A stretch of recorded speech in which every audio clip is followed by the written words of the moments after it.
Okay, I think we start. Good afternoon, everybody. I'm very pleased that you found the way to here, to the Innovation Center of Microsoft, to our house today, and we thank you for giving us this nice room.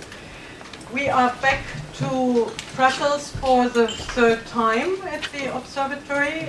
This is due to an idea that we had a while ago that we need to be more present with our information in Brussels, in the very town where many of you work on a daily basis, but which is also slightly easier to access than Strasbourg is, which is our home base. Now, we have today the topic of media ownership, and it's actually almost exactly 2 years ago that I was in in Brussels to moderate a part of a seminar that the European Commission had organized at the time upon the request of the Council of Ministers on transparency of media ownership. And there the idea had been to have an exchange of practices in the field of transparency and media ownership. Now, transparency is something that drives the observatory very much, and not only as to media ownership, but just in general. It's actually why in 1992 the observatory was generated as part of the Council of Europe, and with the clear finding that transparency was a big problem. There was a lack of transparency for an industry that was really going across borders and was promising to become more and more important, and so was the information that people actually felt very much they were lacking. So that's where the observatory came into play. That's why we have been established. Next year we will celebrate our 25th anniversary and we'll be back again in Brussels with another important topic. But today we want to follow the topic of media ownership, and we want to do so also as we usually do, to our understanding that we need to convey not policies, not messages, but information and knowledge. So we base today's event also on 2 reports that have been recently released. Actually, one is, let's put it, yet on the edge to be released, but will very soon become available. And those reports, on the one hand, reflect the market reality, and on the other hand, deal with the regulatory responses. And this corresponds very much to the structure of the observatory, which is the structure of 2 departments, one dealing with markets and financing information, and the other one dealing with the regulatory framework of this market. So I think this much you need to know of the observatory, but of course you can know much more about the observatory by just visiting us either in Strasbourg, or if you find this too cumbersome, at least visit our website. Now, with this being said, I have some housekeeping points, because we don't only want to actively involve this group of people, but also, if possible, you, be it later in the question and answers, but also in between, if you so feel, by asking you to use your tweeting abilities if they are there. I always struggle a little bit, but you might be much better than I am. So you see there is the hashtag. We also have Wi-Fi in this room, and you do not need any password. But for now, the next part of this event, I'm very happy to hand over the moderation to one of the 2 head of departments of the observatory, Ms. Maja Capello, who will guide you through the rest of this program. And with this, Maja, please take over. Thank you, Susanne. Does this work? No. So then, this one. Does also work? This one just, Okay, this one. Thank you. Thank you very much, Susanne, for this introduction. I will be very short, not to eat up more time, because the food was good, but it distracted us a little bit from our core activity today, which is the conference, of course. So I have the pleasure of introducing 5 distinguished speakers, which I'm very happy to have here. and I'm sure they will help me to let these 2 hours just flow away. And I also, thanks to this room, which is very cozy, I hope this will make you feel part of the discussion. We are on a podium just because we are more visible, but I would like you to imagine that we're all on the same level and that this is should be a fluid and liquid conference. Just to explain you the menu of this morning, we will have 2 parts. The first one will introduce our 2 reports. So we will have Gilles Fontaine, who is my colleague at the Observatory, head of the Department for Market Information, who will present the first one. That's the one on pan-European groups, which you can already find published on our website. The second report, which is the one that is about to be published, has been taken care of experts that have been coordinated by Mark Kroll and his team of the European Institute of Media in Saarbrücken, and he is one of the directors there, and he's in particular the director for academic affairs, which I think is very important to underline. And the Institute is partner of the Observatory since many years, and so I'm very happy also to have Mark here. After these 2 presentations, we'll have a short roundtable discussions where you're very welcome to participate. Before we move on to some national experiences, where Jane Rumble from Ofcom, where she's Director for Market Intelligence, will guide us through some insights from the UK. She will be followed by Michael Petri. Michael Petri is legal and media concentration expert for the KEK, which is the German commission, it's very long, German Commission for Investigating Media Concentration, which is, yeah, they use long names, and he will guide us through the German complexities and peculiarities in the system when it comes to media concentration. And on the right-hand side, we have Paola Nebbia. She's from DG Competition of the European Commission, and she will help us understand better the approach from the competition side. So we will have both an ex-ante approach and the ex-post evaluation covered by these 3 experts, and we will then open up for a new roundtable discussion where you will again be very welcome to interact. So this is the menu for today. I hope you like it. Let's start with Gilles. I would invite you to take the floor and guide us through this report on pan-European groups to see if we have some, what they are, what's their life, and the slides should be already there on the screen. And the mic works. And the mic works. Okay. Just have to understand. Okay. So good afternoon. Thank you, Maya. The presentation that I am going to do now is drawn from the report that Suzanne already mentioned, which was prepared by Teatro Kevin and myself.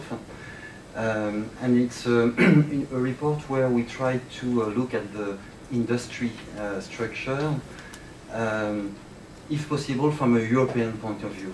We wanted to confront the traditional national analysis of the audiovisual structure with a more pan-European view, trying to understand, do we see signs, basically, of players becoming active, not only at national level, but also on a pan-European basis. So the background and the research question for this report is the common sense and the common thinking is to say that this industry, the audiovisual industry, is rather organized on a national basis, in some cases by linguistic zones, for many reasons, and that players are mainly national players, that the national tastes impact a lot on the supply of TV channel or on-demand services, and also, for example, that advertising remains to an extent basically national advertising. But in that context, as I said before, we wanted to look at if it's possible to have a pan-European view or an European view on the structure of the industry, meaning do we see signs of more European players or more European services? So this is the first attempt of the observatory to do this kind of analysis. We didn't do it on a comprehensive basis, but more on a case study basis, in order just to do a mapping and what can we see today in terms of more European players or more European services. It's not necessarily an easy exercise, and I guess we will discuss this later on the debate. For several reasons. The first one is the lack of data in many examples. Getting a full set of revenue figures by company, either on the advertising market or on the pay TV market, is not necessarily easy. Figures can be available sometimes, but difficult to break down between countries when you look at the company report. Difficult to be breakdown between activities of these companies when you look at the big telcos active on the TV field, for example. So many obstacles in order to assess exactly the figures. So we did use other indicators to look at market power, let's say, of different players. And we looked of audience market share, which is a proxy to advertising market share, but it's only a proxy. There is not a direct correspondence between audience market share and advertising market share. To start with, in several cases, in many cases, the public service doesn't have advertising or carries not a lot of advertising. So it's only a proxy. And for looking at the pay TV market, we also use a proxy, which is the number of subscribers, the market share of subscribers. Again, it's not the exact indicator that would be needed, which would be more closely related to direct revenues. What kind of indicator did we use to look at the market power? On the one side, basic indicators such as the cumulative market share of the top 2 or top 3 or top 4 groups. And in some cases, we use the HHI index. You know, it's a more sophisticated index to measure concentration in one given market. It's more sophisticated because it measures more accurately the relative market power among the leaders within a given country. A market where you have two companies having each 50% of the market has not the same structure than a market where we have one company having 70% and the other one having 30%. The HHI index helps measuring the relative weight within, in particular, the leaders of the market. And a third disclaimer, you see I'm careful, we lack data for the legacy traditional television sector. We lack even more data for the new on-demand sector. It's even more complicated to get detailed by country subscriber figures for some of the main leaders in the field of on-demand or SVOD. It's also difficult to reconciliate the audience figure on the on-demand world with the audience figures on television. So that's a limit of what we have done, is how to correctly take into account how on-demand comes into play as regard the market structure. This being said, we did try to make some conclusion anyway. And before moving to the European part of the presentation, a series of reminders on the structure of the national market in Europe. I will start with the first market we have looked at, which is the share of the audience market. And again, it's audience market, a proxy to advertising market, but not exactly the advertising market.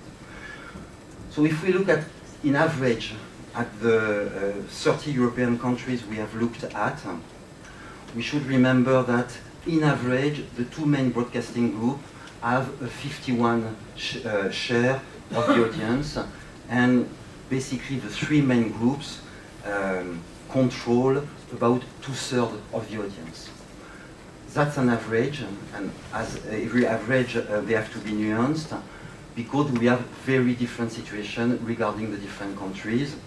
And again, if you look at the three main groups in terms of audience in one given country, figures may vary, as stated on this slide, from a little more than 50% in Estonia to more than 80% in Czech Republic. So an average of three main players, let's say, competing for audience, including often the public service, but with strong differences between countries.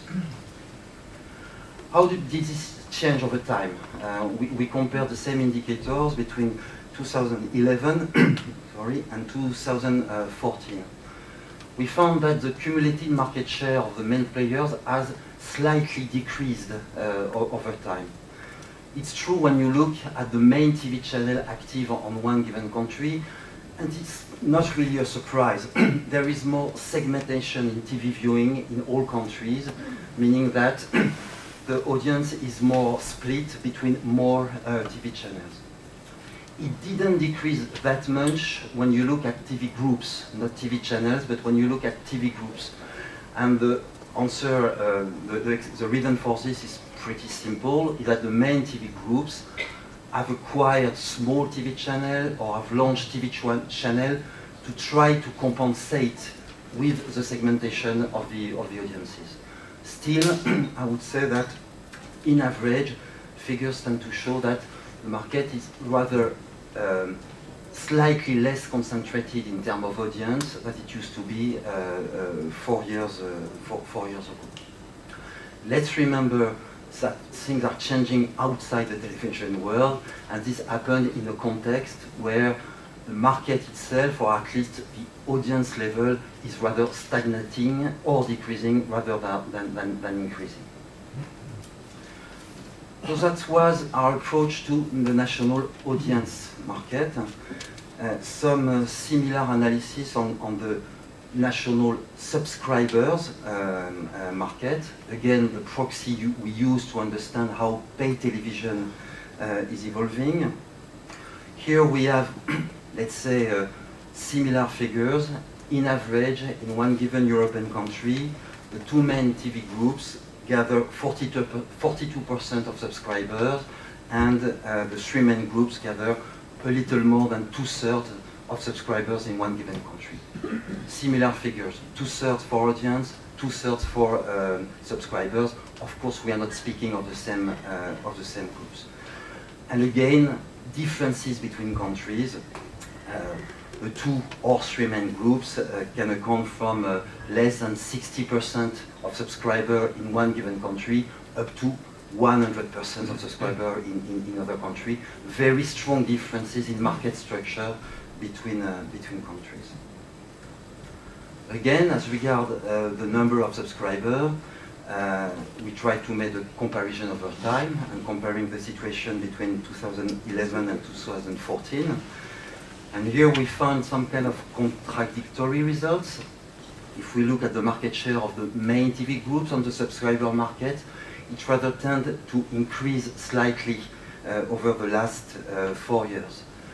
If we use the HHI index I was mentioning before, it seems that the HHI index has rather decreased. What does it mean? It means that the leaders together have a higher market share, but that the competition between the leaders is rather more intense than it used to be. So maybe less players competing, but with more even competition between the players. Again, this is an average and should be nuanced between countries. So this was the reminders I wanted to do about the national market. And then, as I was anticipating before, we tried to do again a first mapping based on case studies. Or what do we see in terms of players or in terms of services which can be found all around Europe. We first looked at television channels, and to that we have a very useful tool, which is the MAVIS database of the observatory, which is a registry, a census of all television channels being active in the members of the Audiovisual Observatory. And we try to analyze where these TV channels are available. In MAVIS, on the one side, we track the TV channels, but we also monitor where they are available. So we go all over Europe, to the cable lineups, to the DTT lineups, to the satellite lineups, and we check whether one given television channel is available in one given country. And we also try to understand if it's the same TV channel, if it's a different linguistic version of the same television channel. That's what we do with MAPIs. So first part, we looked at broadcasters, TV channels, and then I will come to this later. We looked at the pay television distributors. Regarding the broadcasters, again the television channels, we found two categories of what could be called European players, and we made two categories. The first one is what we call an intensive presence of broadcasters. We are talking of broadcasters which are active in 2, 3, 4, 6 countries, and in each of these countries there are a relatively high market share of the audience. Examples of groups in that case, and you have the implementation, the localization of these groups on this map, include RTL, Modern Time Group, Central European Media Enterprises, Sanoma, and so on. So they are in a relatively, they do not have a full European coverage, but when they are in a country, they are among the leading TV channel in that country. It would be interesting to try to have an indicator on to which extent are they relevant on the European place. One indicator could be to try to calculate some kind of concept of market share of the European audience. We only did some preliminary calculation. It's clear that for all of these groups, the market share of the European audience calculating at the European level will be in all cases less than 10%, and in most of the cases less than 2% of the aggregated audience, of course. And if you compare, for example, one of these groups, MTG, Central European Media Enterprise, for which probably the audience share of the whole European audience will be less than 2%, you can compare with a purely national player like TF1 in France, only active in France, and only by being powerful in France, its market share of this audience will be already 2% also. So that's to try to put in perspective the share of the European audience with the weight of individual countries. The second category, and I'm still talking about television channels, is what we have called European channel brands. And here we would say that it's more an extensive presence. And we are more talking about niche thematic channels, specialized channels, but with an almost close to full coverage of all European countries. These are, for example, brands from American groups, the Disney brand, the Fox brand, the Discovery Channel brand, the National Geographic brand. Here they are available almost everywhere in Europe. In each of the countries they are relatively low market share because they are niche TV channels. So they are in the range of 1 or 2% of market share, but absolutely everywhere. So I would say that in consolidated view, they have probably 1 or 2% of the total market share in audience. So maybe not very different of some of the examples I was giving before of groups being very powerful in a very limited number of countries. And finally, this time, beyond broadcaster, we looked at the pay TV distributors, which is a complex family because it's made of managers of IPTV services, managers of cable packages, but also pay TV companies directly distributing their services to the consumer.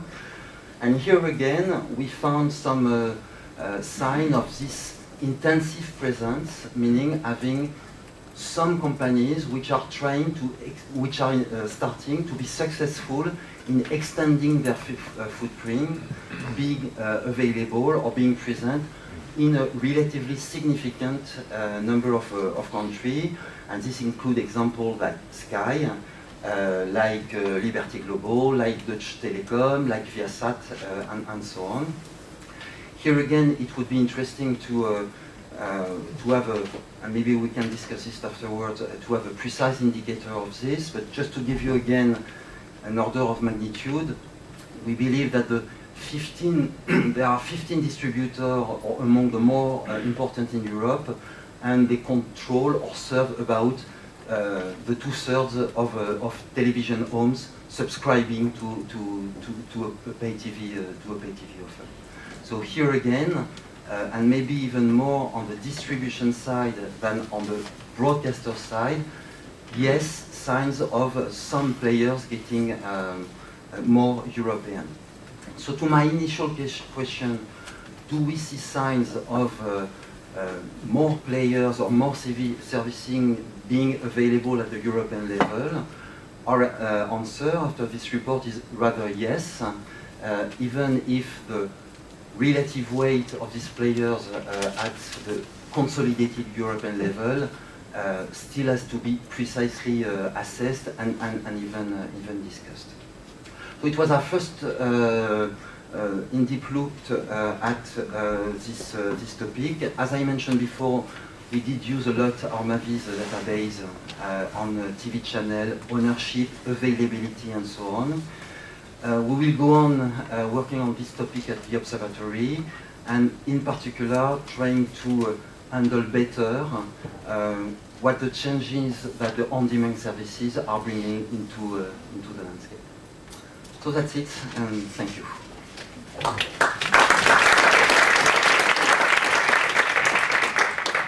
Thank you very much, Gilles, and let me do a little product placement here. This is the report. You can download it for free from our website. If there were some of the figures that you did not get, you will find all the charts and even much more in this report if there are some figures that you are curious about. So that was, I think, lots of food for thought. I see Mark is struggling with his mic, and when you're ready, I will be happy to hand the floor over to you in order to get into the second report, which looks like this. You will find it online next month. So this is a sneak preview, and Mark will give us a little insight into this new report. The floor is yours, Mark. Okay, so I hope this has worked out. Yes, it has. Ladies and gentlemen, thank you for getting announced like that, Maya. That's the first time that I've been announced as being a sneak preview. Normally in cinemas there's more excitement before a sneak preview, but I hope that you will actually get a good idea of what is soon going to be available. And I'm going to try to stick to my 15 minutes, so give me a signal if I'm going too long. Just one brief introduction of who we actually are, the EMR, the Institute of European Media Law. It's already quite old, similarly like the EAO. It was founded in 1990, and we dare say about ourselves we are regarded as one of the most prestigious research institutes in the area of media law in Germany, but that doesn't mean that we're active in Germany only, but we are active on a European scale. What is most important for us is we are one of the partner institutes of the EAO, as has been said. So basically we cooperate on a regular basis and contribute with at least a report on a frequent basis, such as the one that we coordinated for the workshop that we have here today. But we also work with several of the European institutions when we do studies and so on.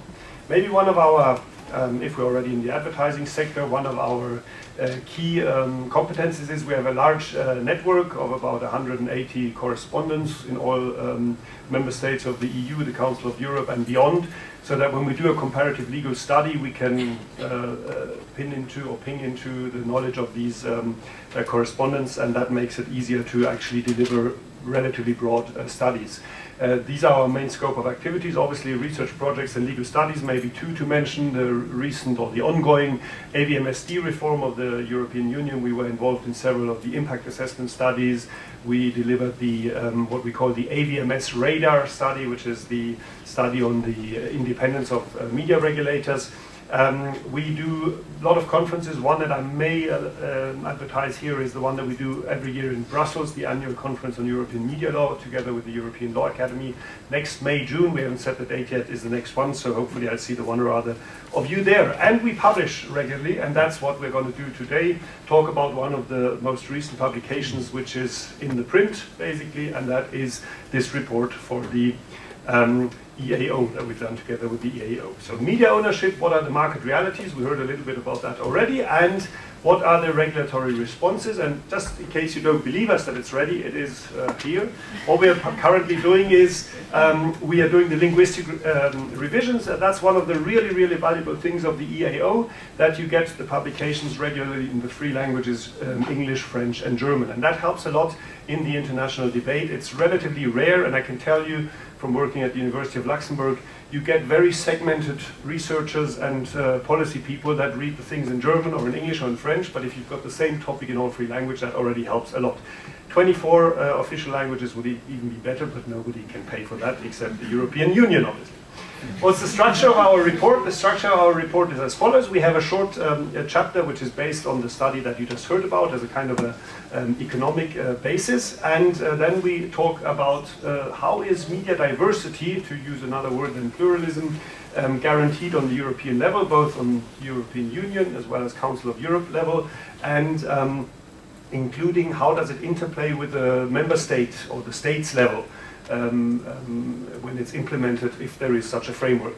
We also have a chapter authored by two of the team members of the so-called Media Pluralism Monitor, which is an instrument that was introduced to actually try and measure not only market power, but media concentration, and to be able to publish it, to compare it in between member states. I will briefly talk about that afterwards. And then we have a large section which is basically the country reports, the state reports. We selected 5, Germany, UK, Italy, six, Germany, UK, Italy, France, Spain, and Poland. And I'm not going to talk at all about that in detail because we have 3 representatives afterwards to talk about the different state approaches. Just maybe the following. All the country reports are structured in a similar way. They talk about the constitutional framework, whether there's specific laws for media concentration regulation, what type of impact the convergence factor has had in the past or in the recent years, how specific laws, if they exist, interplay with competition law, what type of monitoring exists, so what type of authorities are charged.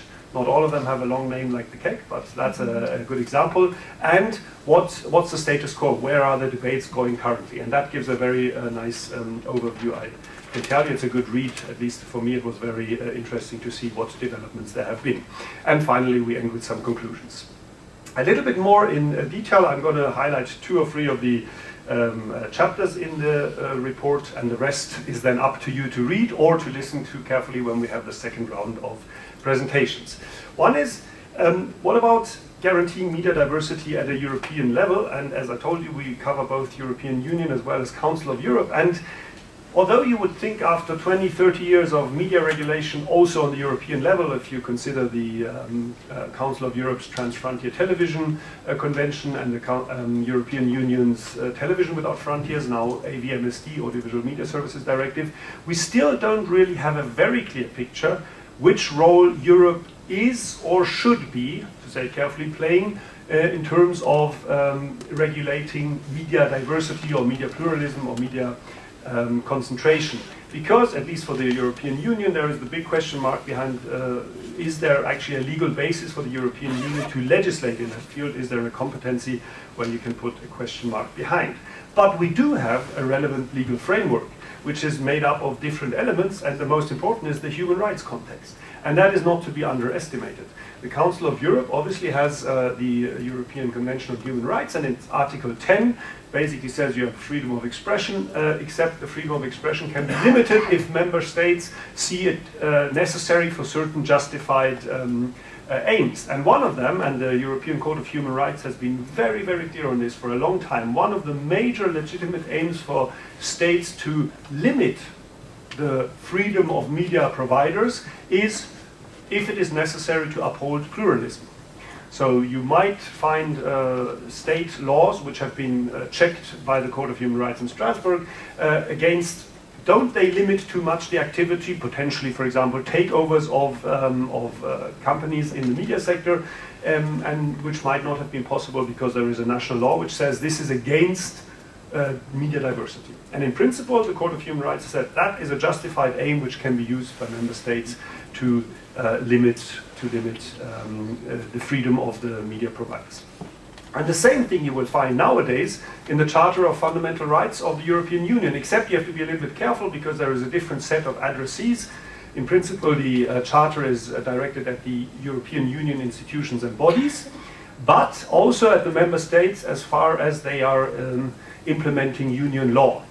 I'm not going to start doing an academic lecture on what exactly this Article 51 of the Charter of Fundamental Rights today means, but it's an interesting aspect because if it were also relevant in the member state context, you have to consider two things. One is the Charter of Fundamental Rights uses the same words for Article 11 as Article 10 of the ECHR, and that means automatically that not only the same interpretation of the provision should be used, but it also basically means that the Strasbourg Court's interpretation has been more or less incorporated also into the European Union context, and therefore media pluralism is a justified and legitimate aim to limit media freedom in the sense of possibly stopping takeovers or stopping further concentration on a member state level. But in addition, and that's the second point, in paragraph 2 of this Article 11, it says that pluralism of the media and media freedom shall be respected.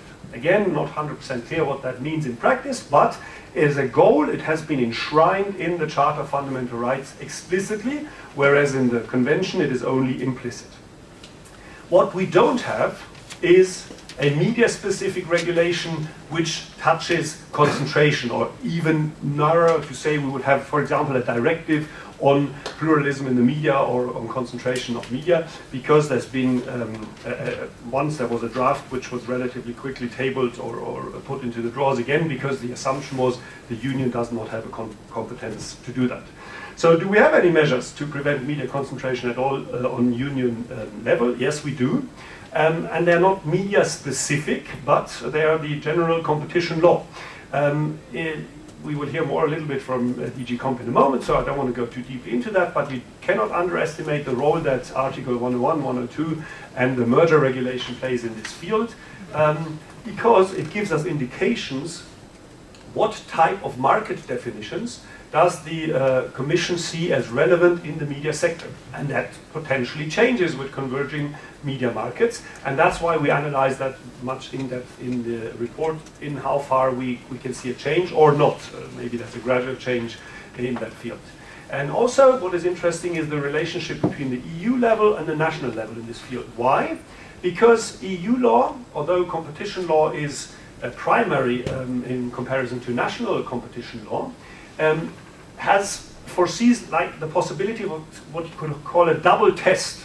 So, for example, a merger between two media companies can be of relevance for the European Union, so have a community dimension. It will be checked, and possibly from a competition perspective, competition law perspective, it's okay. But member states can still foresee a second test which doesn't check the relevance of market power, but of what you may call opinion power. Okay? And that can be specific media concentration rules on national level, and actually that's explicitly contained in the merger regulation in Article 21, paragraph 4, that member states can foresee such rules. So, as one example, the KEC could not exist in cases which have a European dimension if there wouldn't be this provision. But it's possible that on a European level, from a competition law perspective, a merger is fine, but it will still be blocked on national level. So that gives also an indication, although EU law is primary to national law, in that case there is like a slot which is left open for national law. And in the report, we cannot do that in detail here, but we exemplify it by mentioning a couple of recent Commission cases where at least the question of convergence had to be touched, and whether or not this would have an impact on market definitions, maybe we can return to that afterwards.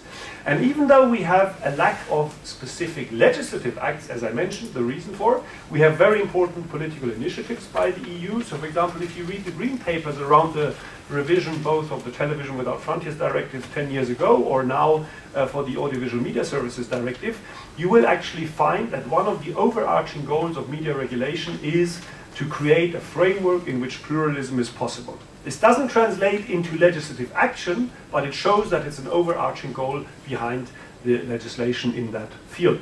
The European Parliament has in the past, from time to time, done non-binding resolutions which had as a subject whether or not there would be enough diversity, enough pluralism on a European level or in individual member states. And maybe for me most important is the fact that the Commission has invested, or the European Union via the Commission has invested into certain activities, has given funding, which have exactly that goal to identify whether or not we have pluralism. This MPM, the Media Pluralism Monitor, is one example where there's been a system, there's been a tool developed and then applied to all member states, which is supposed to enable a systematic collection of information on what type of concentration do we have, not only market concentration, but also viewer behavior, also cross-media ownership connections, all these aspects. Why? For two goals. One, to raise awareness, and B,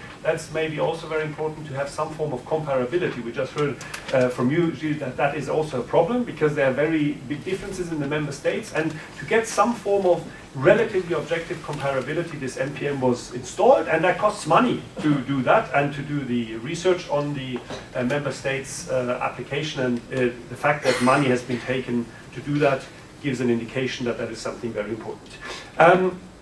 On Council of Europe level, we don't have legally binding acts, but we have a lot of recommendations both of the Committee of Ministers and the Parliamentary Assembly. And again, I wouldn't want to underestimate those, because even though they're not binding, for example, recommendation 99, so it's already quite a while ago, number 1, was one that gave very, very important impetus to the member states on what type of concentration specific or media concentration specific laws they might want to introduce, or what type of action they should take. And again, these recommendations also do their part to awareness building. The most recent one of the Council of Europe Parliamentary Assembly concerned transparency of media ownership. So not necessarily legislative action, but like we heard before from Susanne, the fact that very often no one knows about the media ownership is already something. If that can be changed, it helps to know more in what market we are actually consuming our media. In terms of the impact that media-related markets might have, we have a very short section in the report on asking ourselves, well, let's not only look at the narrow broadcasting market, including the on-demand market, but let's see whether other players impact the market situation of such broadcasters and comparable media companies. One is media agencies, so the companies that basically direct the flow of the advertising money. Depending on what they have for a position on the market, that can potentially impact the diversity, because if the financing drops and a media service provider loses the income and maybe cannot survive on the market, that has a potential impact on media diversity, although the media agencies as such don't do content. Well, actually that is changing as well. A lot of them do by now. And the other one is maybe even more important, the IT giants that are now also, without maybe actively doing their own content, still have a lot of data power, and the data power might allow them to have better advertising. That might mean there is a shift from advertising from more traditional broadcasters or other media players to these new IT giants, and that might again have an impact on the possibility of refinancing, with the consequence on media pluralism. And then finally, the report ends with some conclusions. Again, I can't go into all the details, but maybe I can highlight 2 or 3, and then we can use those also as a basis for the questions and the discussion. So the main findings that we have is that in all, both member state and European level regulations, if you look into, media pluralism is regarded as being a basic requirement for freedom of expression, and more importantly of freedom of information, because it's no use that you have freedom of information if the information always comes from the same hands. So that is basically an essential element of a democratic society, and consequently it is laid down in most constitutions as an express element, even if it's not written as such, but constitutional courts interpret the freedom of information, meaning freedom of information from a diverse set of sources. The other element that's very important is it's a fundamental rights protected idea, even though we don't have a media concentration specific binding law. We do have a very important role of EU competition law in this field, especially EU competition law, and we have a lot of Council of Europe recommendations that are worth looking into more because they give very detailed proposals to member states what they can do. In terms of the states that we looked at, again, no details because we have 3 examples here, but the main findings were that in most member states there are all kinds of different legislative elements that are introduced in order to combat too strong concentration or, to say positively, to guarantee media pluralism. One is, some have specific, and they are even called like that, media concentration laws, so for example, prohibiting certain forms of cross-media ownership. Obviously, all have strong competition rules, which they have to also under EU law framework as far as they are EU member states, and very many of them foresee how they interplay with each other, these 2 sectors.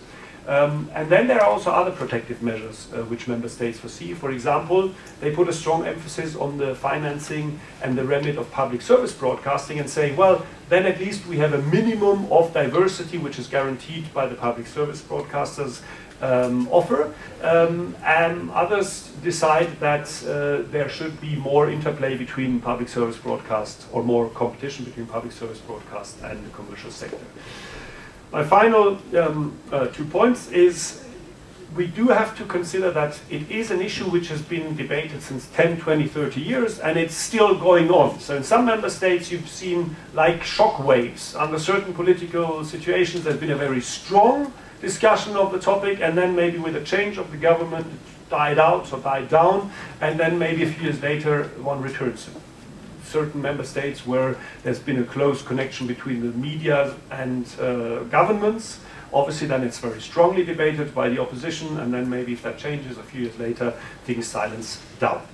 The really interesting part for me also is what type of challenges do all these laws or this framework have in view of convergence? Well, the technical advances with digitization obviously question whether traditional broadcasting-oriented concentration laws still make sense or can still have the same impact that they used to have. Maybe more importantly, the change of user behavior, if they focus more on internet-delivered services, to put it in quotation marks, means what sense does it make to have very strict rules that concern only the takeover of one broadcaster of another, if at the same time something is happening at the side of it? You also have to consider that it's no more the same type of service that you get online. An on-demand service is very comparable, but a YouTube platform content is something very different. Last 2 bullet points only. The new big players, as I call them here, or before the IT giants, such as content providers, Netflix and others, or intermediaries, also question this. Final point is that safeguarding media pluralism, I think, remains an important task, and the finding of our study suggests that as well. But we have to constantly reevaluate the instruments that exist in view of this converging development, and we're not at a point in 2016 where we can say, this is the way it is, and this is the way it should go to. We just have to continue to observe. Thank you very much.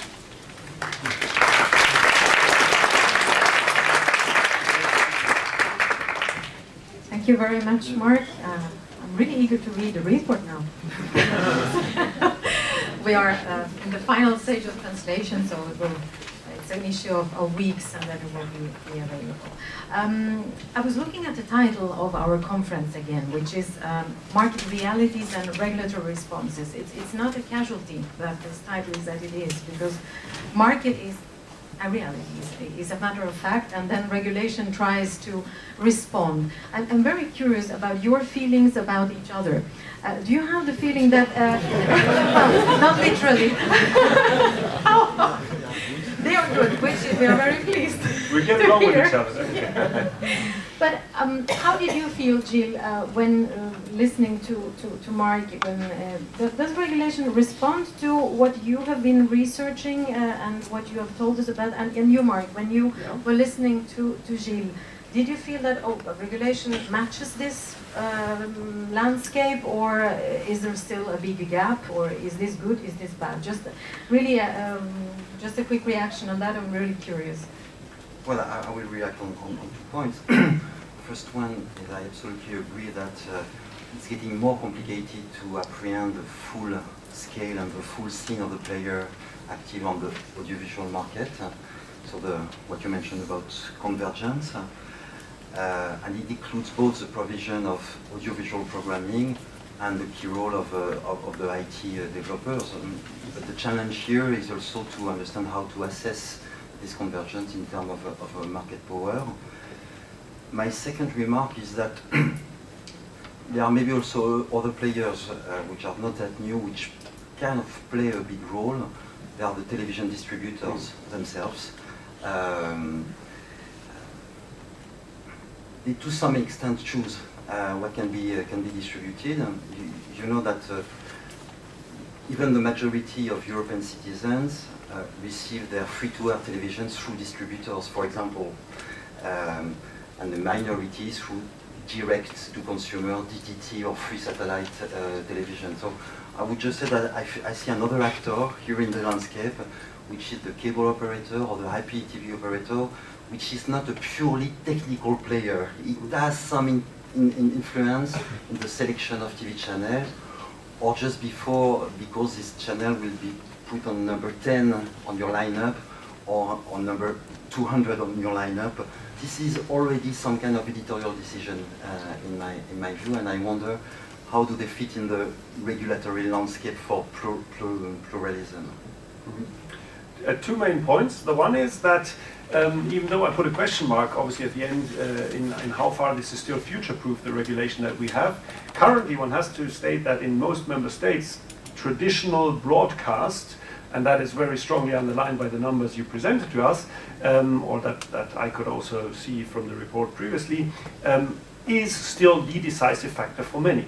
Maybe there is an age gap, which is developing bigger and bigger, but still television broadcast is the main consumption, and therefore a lot of the rules might still have a good basis why they're justified, because what you showed us is there is already a relatively high concentration, and in some member states there's even a very critical level of concentration. And the Media Pluralism Monitor, without being able to present all the methodological details here now, comes to a similar conclusion. So there is like different colors, and they are mostly in the orange or red zone, and that is because indeed in that field there is a relatively high concentration. But the second more interesting point that is raised by what you presented to us, and also by creating these new categories, pan-European or multi-European networks and offers, is the question, can national media concentration rules at all be future-proof, or wouldn't we need some form of European level regulation?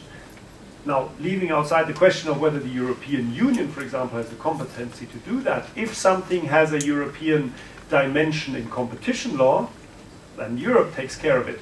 If something has a European dimension in concentration law, it cannot. And I myself, from a researcher perspective, am of the opinion under the current treaties it will be very difficult to justify a competency for that for the European Union, but potentially the Council of Europe could be, for example, a place for a convention on exactly that point.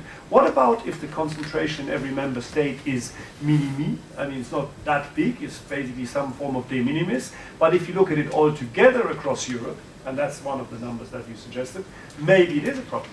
We cannot deal with that at the moment with the national laws. Potentially, question mark, should there be European laws?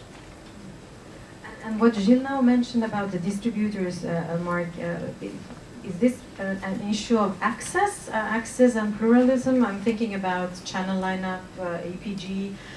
We didn't mention them, but it's the elephant in the room, of course. They are here. And that's also a way of influencing what people should watch and what comes first. It's very tempting just to stop at the first 10 numbers, and then the other ones. There are some countries that have regulated this, but what is your impression? Should this come under this umbrella? I think it doesn't necessarily have to be under the umbrella or under the name of media concentration rules. But the reality is we will most likely see more regulation in that field coming, whether it is from a telecommunications perspective, or to use the terminology of the EU, electronic communications perspective, that there are some form of non-discrimination principles or equal access principles for the distribution, or whether it is from a more overarching perspective, some form of platform regulation that doesn't have anything to do anymore with the individual channel, but the type of content which is delivered. Point is, at the moment, most media-specific concentration rules on national level are really very traditionally and classically oriented. Ownership in a specific broadcaster, and if it's cross-media, then it's something like ownership in a specific broadcaster and a newspaper. And so those rules, to adapt those would be quite a stretch. It's more the question, can we do a white piece of paper and sketch something new about what type of fundamental principles should apply between creation of content and the final recipient. And that might be more overarching rules, such as platform rules, which then apply across the board, also to, for example, a cable network. I saw Alexander Scheuer nodding with his head when this was discussed. So now, since we have Deutsche Telekom in the room, if there is a mic circulating, if you wouldn't mind that I just take the opportunity and liberty to ask your impression, then we also see how you felt. You saw yourself on Gilles' map, I think. He was on your third map, wasn't he? No, the distributors. There was a company name, Deutsche Telekom, on the map. That was true. Yeah. Thank you, Maya. It may come as a surprise to you that I'm taking the floor, but actually we agreed on that beforehand. Maya kindly invited me to comment. I wouldn't start by comments. I would like to start by questions. First of all, to you, Jill. One, you talked about the issue of average shares. How did you proceed with that? Did you simply divide by 30? Or did you also think about using, let's say, quota measurements, factors, which are already present in EU law, like how many how many votes does a country have, how many seats in relation to the inhabitants does a country have in the EP? I mean, that kind of ideas was circulated a couple of years ago already. How would the picture then look like if you did the test? That would be of interest. And a question to Mark. I'm not aware actually of a distinction being made between competencies, or as regards competencies in the EU, a distinction according to whether you regulate or whether you provide money. So if you say that there is funding programs and that studies are being financed by the EU, that should also have a legal basis in the treaty somewhere. So we could wonder whether this argument, and this is a matter of diversity in the EMR, I have always been saying that of course the European Commission has the competence to act, so that would be a question to you. And then a comment, of course, is it an elephant in the room? I wouldn't say so, because it's very well known to the legislator. We have must-carry rules since 2002. Since 1995, we have interoperability rules, which belong to the area of access to television, access to platforms, access to terminal equipment like TV sets and so on, and that appears to be carried on with a review of the telecommunications regulation right now. And what is important there, when it comes to the EPG, for example, the current law clearly says matters of presentation are up to member states to regulate if they want to do so. So the question of should ARD, in the case of Germany, or ZDF, be at the first point in the list of programs in the EPG, or should it be somewhere else? That is up to the member states to decide whether they want to do so. Just to give you an example, if you would say non-discriminatory approach is needed, perhaps an important information at this stage also. Thank you. I don't know who wants to start. I can relatively quickly answer, so maybe I start. There's two possibilities to see it.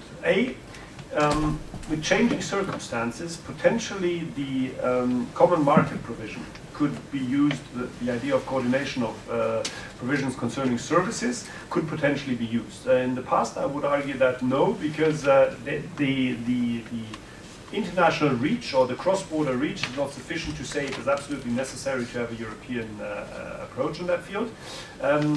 That's why we have a slightly differing viewpoint about the starting point 10, 20 years ago. But A, we could talk about that. But B, the distinction between funding and regulation, I would say yes, because the funding, you could argue, well, that's got something to do with promoting cultural diversity.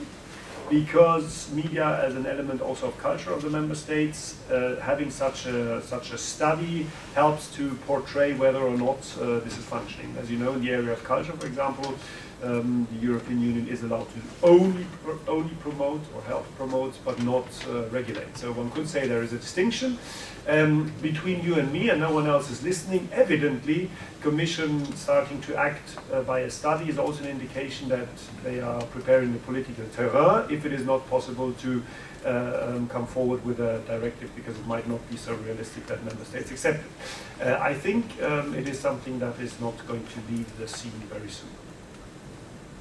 Gilles? Yes, regarding the average of figures, I have, and we have been working in two sets of figures, and I have tried to present them. The first one is a picture of an average European country, so that's a stupid average, you know. But still, when we move to pan-European figures, here we would like, and I've given some indication, to build indicators, and that's what we have used, which take into account at least the size of the market, of course. So the figures I have indicated when looking at the pan-European or the European panorama are ponderated or use the coefficient of the size of each national market, of course. Okay? We would like to be even more precise, using maybe not the size of the market in terms of, let's say, of TV households, but use it in terms of the market for pay TV, for example. But as I said, we do not have it. But every figure that you use at the European level is calculated using the size, the size, I'm sorry, of each of the national markets. I'm wondering, how many companies mentioned in the graphs is in the room? Apart from Ross, I see him here, you have Discovery. Then There's one more. So ACT, okay. So then, well, basically everywhere. Okay. Any reaction you're feeling about? Yeah, but my initial question: the regulatory response to this reality of the market. There are interesting developments ongoing. So it's and you are the actors of this. So may I maybe look you deep in the eyes? Yeah. It's really a unique opportunity, and thanks, Ross. It's very sporty. Okay, thanks, Maya. No, if you want the response, so those who don't know, I work for Discovery and also Eurosport. So we've mentioned on, I think, two of the graphs. So one more on Deutsche Telekom. I think that I found the research very interesting and the preview very useful as well, particularly because I think the question about where the media agencies and the IT players might fit in is part of this wider reflection. A sort of specific question which goes relatively in the same line to Gilles. You made some disclaimers at the start about the methodology. I was struck by a couple of slides we had at the bottom footnote saying Netflix not included. And I think that actually, maybe there's another elephant in the room, it's a room full of elephants now. Because there's, I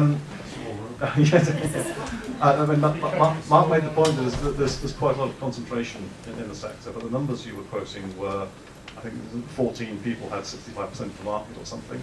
When we start as operators competing with the online players, you're looking at markets which are much, much more concentrated than that. I mean, how many big international esport players are there? One and a half, two? So we're going to be comparing apples with pears in the future to really mix the analogies up. And I think that's going to be one of the challenges.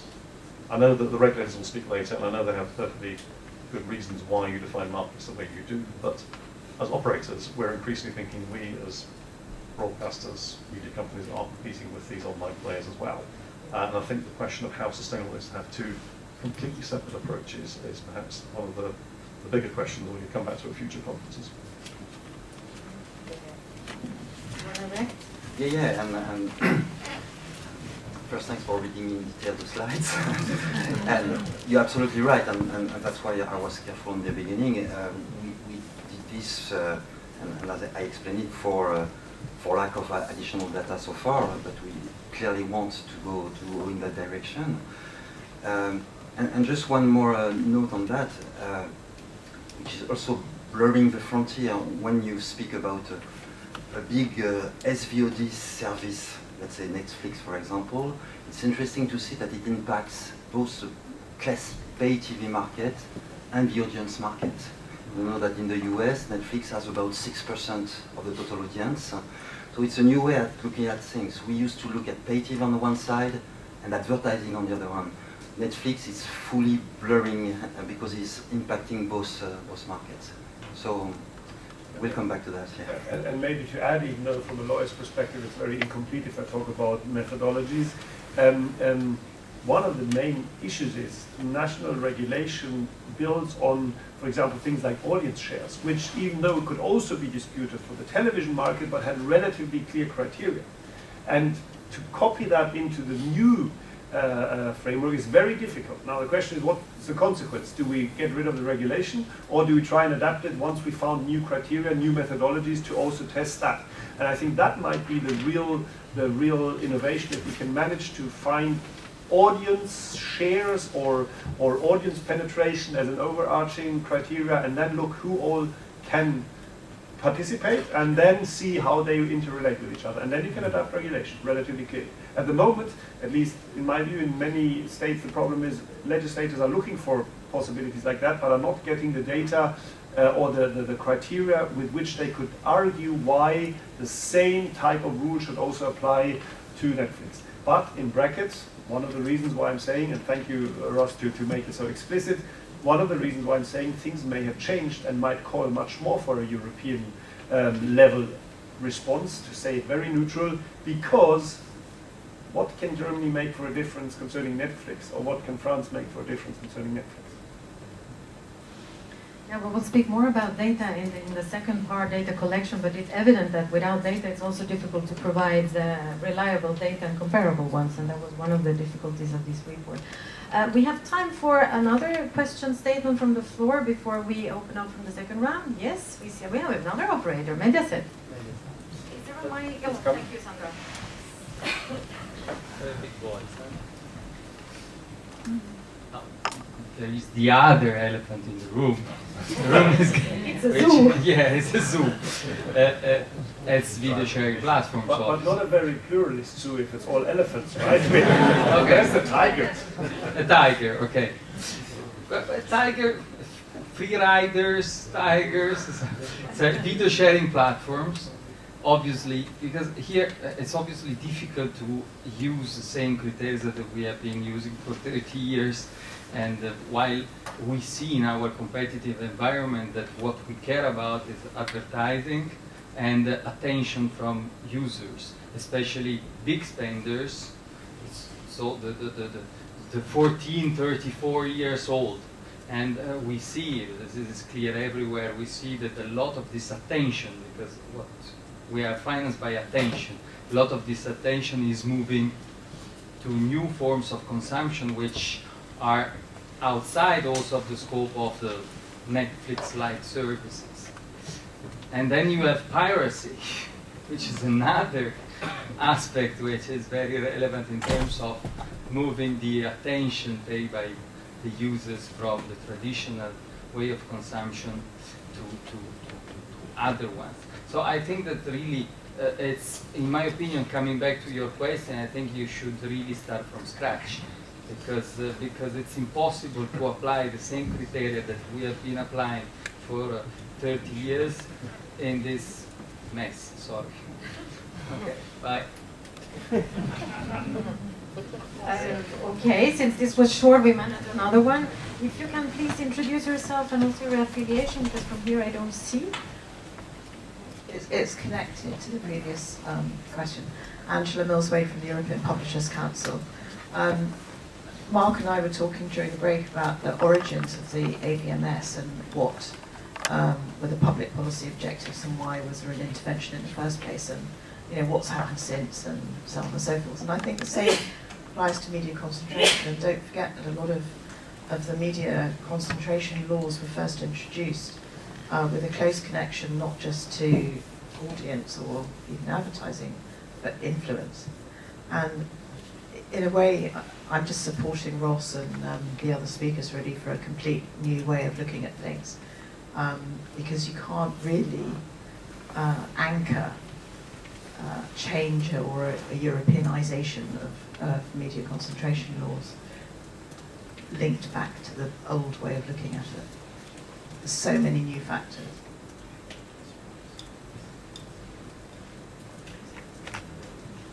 Yeah, well, this is indeed an interesting trend we are now developing here, looking at things in a new way and starting everything from scratch. So Mark and Gilles, get prepared, there will be a lot of work to do. Okay, I don't want to interrupt the momentum, so we will take this last hand that was raised, and then I'll be handing over to Jane. You will have a chance to intervene in the second round as well, so keep tuned. Thank you, sir. Roddy Flynn from the School of Communications in DCU, but also one of, I suspect, several people who actually worked in the MPN project, the Media Pluralism Monitor. One of the things that came out of that, and I think it's just a way of kind of summarising what I think this conversation is going, is although the research that the Media Pluralism Monitor, I think, has done is very valuable, and the work that you presented here today is incredibly valuable. We need this kind of basic market data to understand what we're doing. But the logic of the conversation seems to be that it's not just a ground-up conversation. The next piece of research, surely, is it's user diaries, right? It's consumption from the ground up, because worrying about what the market share of a national television station might be may be irrelevant for particular audiences or for all audiences if those audiences are only spending 7% of their time watching television. And if 30% of that time is spent drifting from Facebook to Netflix to Twitter to... because again, it does come back to that question of influence. And here's the final elephant in the room, which is now going to force us all out of the room. That's very, very expensive work to do. I mean, and I guess that's why we haven't done it to this point. I took the point about it's a good thing that the EU has invested in Media Pluralism Monitor. It is, but they spent €500,000 on it, which is buttons per country. We got €5,000 to do our research. No, we didn't do it for the €5,000. We did it because we're interested in it. The kind of research I'm talking about is many, many multiples of that. And that, I think, is the reality that we might need to confront. Indeed, we're having an unconcentrated audience in a concentrated media landscape, so it's becoming more and more difficult. I would now ask Jane to take the floor. We get suggestions for many types of data, but it would be interesting to know what Ofcom is considering when you're analyzing the market. You have lots of experience in this field, so I'm happy to hand the floor over to you. You'll find your presentation there. And yeah, you take the mic. So let's see if the data you have are enough, or if there is need for more to analyze. That will be interesting. So, yeah. There we go. The floor is yours, Jane. Okay. Thanks, everyone, and thank you for the invite to come today to talk about Ofcom's media plurality work. I'm Jane Rumble. I'm the Director of Market Intelligence at Ofcom, the UK communications regulator, and I'm going to attempt to bring to life a little bit from a very practical practitioner perspective the challenges of data measurement, which I think leads very nicely on from the last point about do we need diaries, and how do we get a comprehensive picture of what consumers are doing today in this media landscape. To give you a little bit of background about myself, I joined Ofcom 7 years ago. I led the research on the B-Sky-B News Corps public interest test and the global GMG merger, and led the evidence base for the 2011-2012 advice to the UK government at the time around measuring media plurality. I've then had oversight of the latest work that came out in November 2015, but it wasn't me leading it. And one of the things that everyone in the room who's familiar with that work is you'll observe that our methodologies have evolved over time. To give a little bit of context, one of the key areas when my team come into play in media plurality is in the event of a potential media merger in the UK, the Secretary of State can ask Ofcom to look at that media merger with an eye to whether it is operating against the public interest. Hence the shorthand we undertake public interest tests looking at media plurality. I thought it might help to start by explaining how we have chosen to define media plurality in that context at Ofcom. This is all published, so if you wanted much more detail than the November 2015 statement is the best source. Of course, media plurality is a means to an end in terms of the public goals to be achieved, and here are the two that we focus on. The first, ensuring that there is a diversity of viewpoints that are available and consumed across and within media enterprises. So that hints at or sets out the relevance of internal plurality as well as external plurality. And then the second area, preventing any one media owner or voice from having too much influence over public opinion and the political agenda.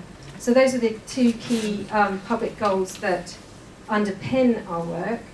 And also, I know we've talked quite wide-rangingly today about different types of media content, but when we undertake this particular work, then we are focusing on news and current affairs. So the measurement framework that we developed over time has three core pillars to it with regard to the evidence. The key factors that aren't highlighted here, and there's a lot more work behind these words here, but the key factors are that there is no single metric from our perspective that will give you the answer. We take a basket-based approach, but also this final point here around contextual factors. We are of the view that there are many areas that you can't actually reduce to a metric. So the first three are about quantification. The final area is about qualitative evidence, which might be around the governance of an organisation, its funding, its approach to internal plurality, so areas that can't be taken down to one or two metrics. To bring it to life a little bit, availability is quite straightforward. It's the number of media owners that are available. Consumption, we worked on and developed a bespoke metric, which I'll go into in a little bit more detail on the next slide, as it wasn't straightforward, but it was very much in the context of working with data sets that are very sector specific. So in the UK we can understand television viewing to the second, but we can't look at consumption of news across TV, radio, online and newspapers from one single source. So hence we moved down the route of developing a bespoke metric that we produce ourselves and then triangulate with industry data as appropriate.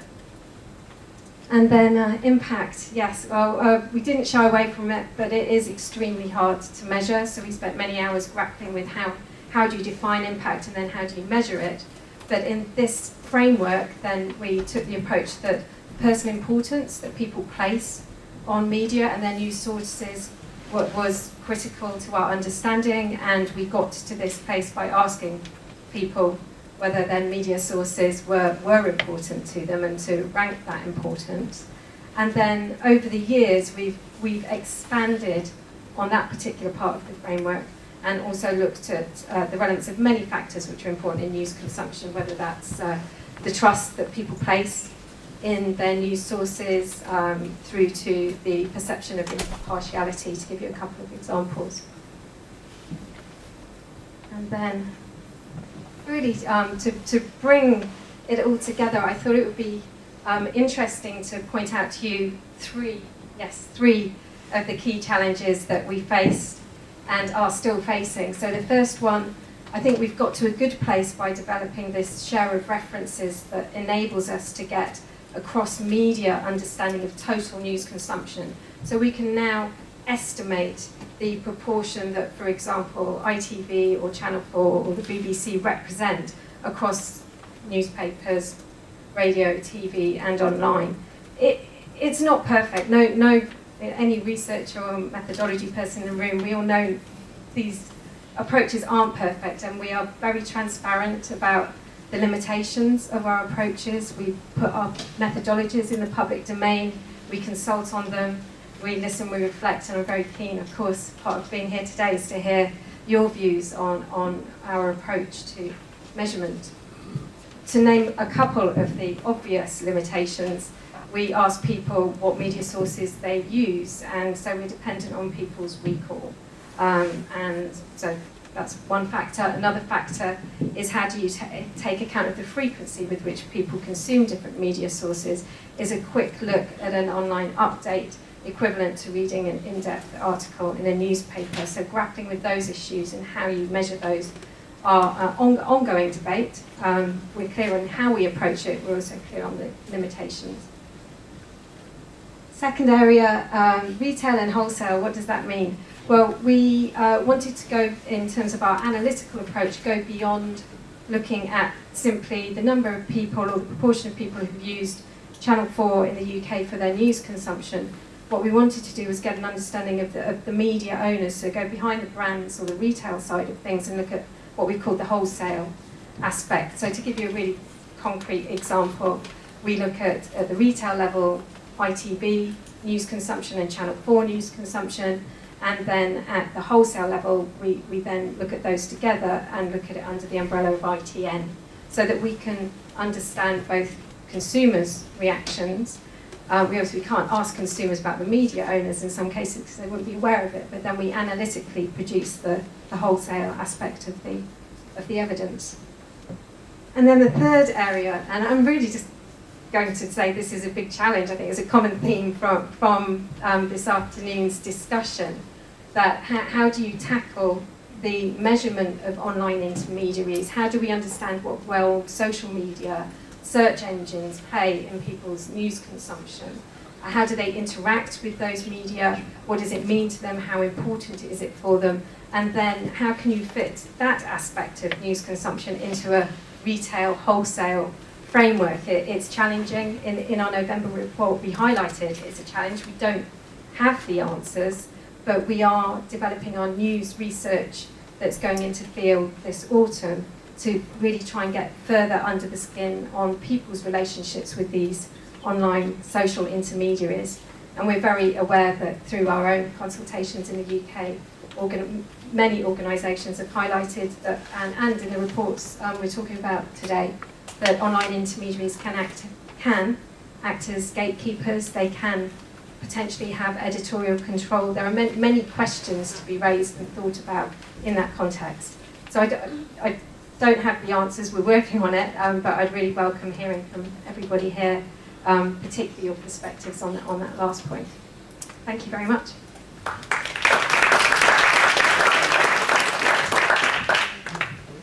Thank you very much, Jane. Well, this new methodology you're working on, that will be available from when? It's one on online intermediaries that you We'll be publishing the results probably March, April time. We'll follow closely, and I'm sure there are reactions coming from the floors. I would just ask you, keep all your thoughts, because we will hear Michael Petri first. So we will now cross the channel and go over to Germany and have some perspectives of a quite different environment. But don't forget the questions or the comments that were inspired by Jane's presentation. You will have the chance when we are done with our round. So, Michael, the floor is yours. Thank you, Maya. It's the pointer. Ladies and gentlemen, it's my pleasure to give you a short overview over the German media regulation system, and especially with a focus on media ownership control. As you know, in Germany we have 16 states and we have 14 state media authorities. The media authorities are actually each state has one media authority. In the north and in the east, we have 2 joint state media authorities, and therefore in total 14. Their competences are licensing, controlling, structuring, and promoting the commercial radio and television in Germany. The legal basis at first hand are the state media laws. The state media laws are the legal framework at state level for the respective state media authorities. They can differ from state to state, and they apply to regional broadcasters of radio and television. They do comprise restrictions of shareholdings, for example, limitation of shareholdings from publishers on radio broadcasters. But the state media laws do only apply on state level. So in addition, a common legal basis is necessary to ensure a harmonized regulation in nationwide matters. And this is given by the Interstate Treaty on Broadcasting. As the name implies, an agreement between the 16 German states. Further, the Interstate Treaty on Broadcasting installs joint commissions of the media authorities. These are specialized expert commissions involved in proceedings of state media authorities when a national context is given. And these are the KEK, KEK, KJM, and the ZAK. The KEK, that's the commission I do work for, is the Commission on Concentration in the Media. KJM is the Commission for the Protection of Minors in the Media. And the ZAK, finally, is the Commission on Licensing and Supervision. I will give you a closer look on the work of the KEK. The KEK is an independent regulatory body, not subject to instructions, and comprises 6 experts in media and economic law, and 6 members of the media state authorities. The KEK is involved in proceedings concerning licensing and changes in broadcasters' ownership structures. Mainly, there are other cases, but this is the main focus. Its decisions are binding for the state media authorities involved in proceedings. The tasks of the KEK are achieving transparency and ensuring plurality of opinion. So, let us now proceed to the regulatory concept. It is an audience share model. So a broadcaster can have unlimited number of television services in Germany unless it's acquiring a dominant power over public opinion. So what is that? Fortunately, there are legal presumptions helping us to deal with that vague definition. And these legal presumptions are 30% viewer share is reached with overall associated TV programs to this group. Or secondly, 25% viewer shares is reached, and now important point, a dominant position in related media relevant markets. So interesting what that is. These markets can be radio market, newspaper market, online activities, content production, content rights, and others. So this is a very wide approach. Or, even wider, an overall assessment of companies' media activities correspond to 30% viewer share. So, within an audience share model, it's important to know that, of course, the audience shares. And the determination of the TV broadcasting shares is done by the AGF, it's a television research group. An association of large TV broadcasters, ARD, ZDF, RTL, Pro7, Sat.1, and the advertisement industry. So it's a joint industry committee. And they are at present developing a measurement standard for moving images independent of the way of transmission or the used end devices. But after all broadcasters are obliged by law to cooperate to the determination of their viewer ratings in KEK proceedings. So these figures we do get. And the broadcasters have an interest that these figures are correct and even high, because it's the income of advertising revenue is directly linked to these figures. So, as I said, there's an interest that they are correct and maybe even a little bit higher than in reality. So, let's have a look on the average channel ratings 2015 in Germany. So, this picture looks pretty diverse, at least on the first side. But we also have group ratings, and the color index already indicates now we have a little bit higher concentration. You see the public service broadcasting reaches almost 44%, RTL Media Gruppe is 23%, and ProSiebenMedia 20%. So overall, 87% is achieved by 4 broadcasting groups. But in this picture, you have to take into account that public service broadcasters are obliged to ensure plurality in their program.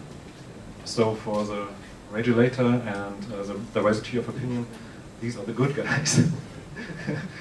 So almost the majority isn't in danger. But how do we know how to group the programs? They have to be grouped if they belong to the same company.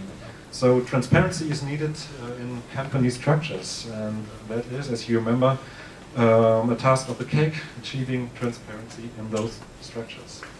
I've brought you a short overview over the shareholding structure of RTL Group, and this is simplified. That's the easy one. That's the easy one, yeah, of course. But that is comprised in the proceedings of the CAC, so that's what we do. You see 6 operators, the broadcasting operators here is in the dark fields with those white boxes. These are the 3 programs: television, crime, living. Maybe some are familiar to you. But they all are combined under the roof of RTL Group and even higher Bertelsmann. It's the huge European company. But the task of transparency or achieving transparency for the CAC goes further. So this is only the slide for broadcasting activities, but we also take into account the other activities of the Bertelsmann Group, and this is only for Germany.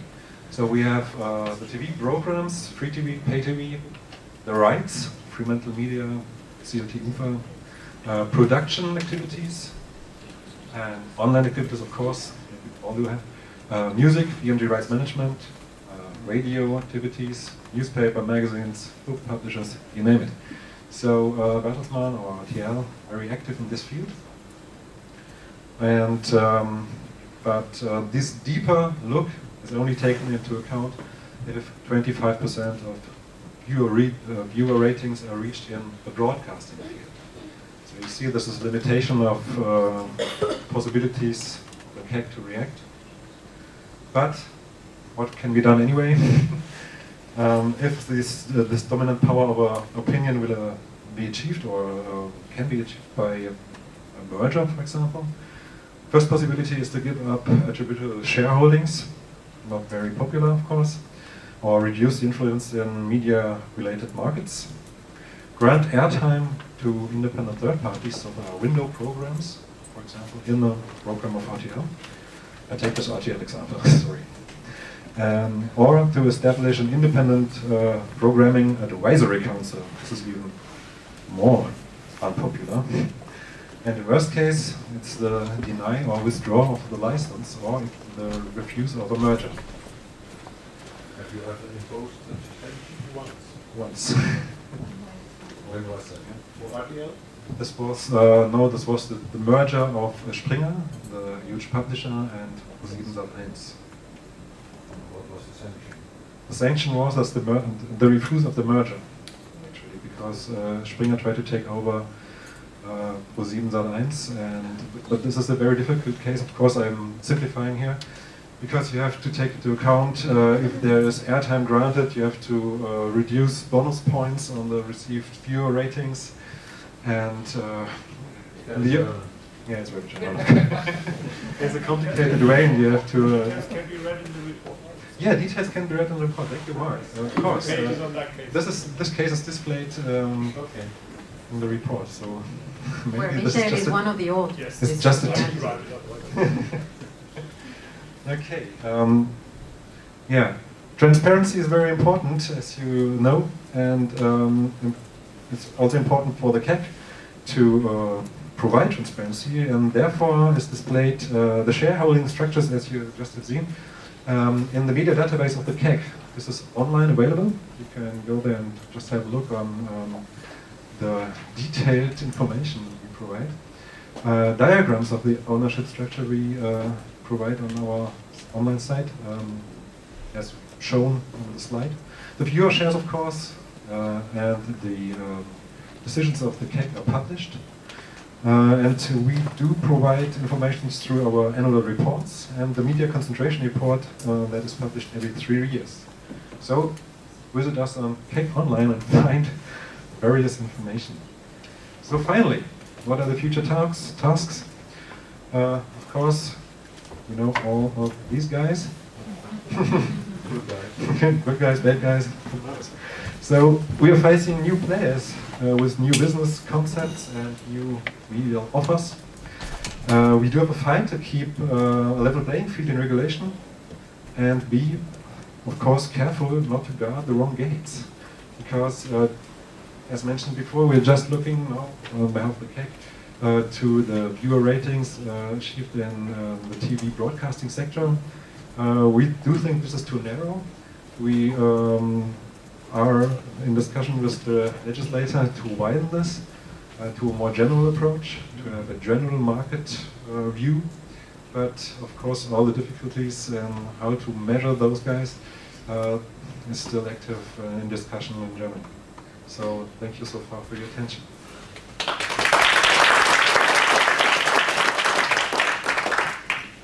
So regulation is moving. There is a regulatory response to these market realities. But how do you measure audience also online? That was just a quick question that I... Online? Yeah. Yeah, Yeah. not directly. So it's not done by the CAC, but we have sources where we can get measurements. But the online sector is the most difficult sector, of course. We have reliable data on TV, of course, press, of course, radio too.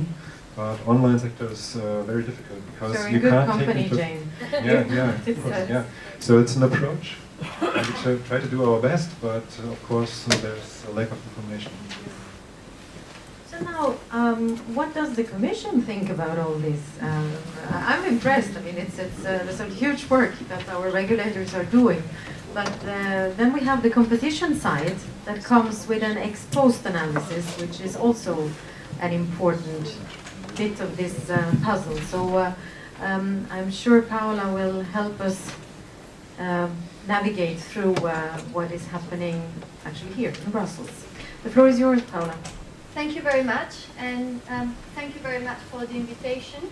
I will start with the usual disclaimer that the views that I express here are my own views and not those of the Commission. And having said that, there's two preliminary points that I would like to make.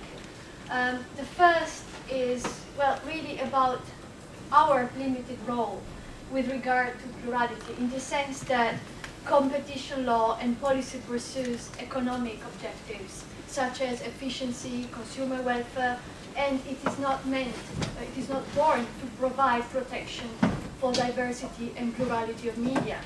And also it's for that reason that many jurisdictions have adopted special rules on ownership, or that's the reason why Article 21.4 of the merger regulation exists. This is exactly in order to allow national jurisdictions to have a second bite at the apple once a concentration has been examined by the European Commission, in order to determine whether under their own legislation there could be plurality issues arising out of a proposed merger. And of course the example here, as we also have an Ofcom person, is the News Corp BSkyB acquisition, where from a competition law perspective there was no real issue, in the sense that the acquisition concerned News Corp, which owned a number of newspapers that would acquire BSkyB, which owned news channels. And of course, from a competition perspective, those two are different product markets. So there were not any specific issues that the Commission saw in relation to competition. But of course, there were issues about plurality, which is why this was also examined in the UK. My second preliminary point is that I think from a competition perspective, there's really two ways that competition can be limited.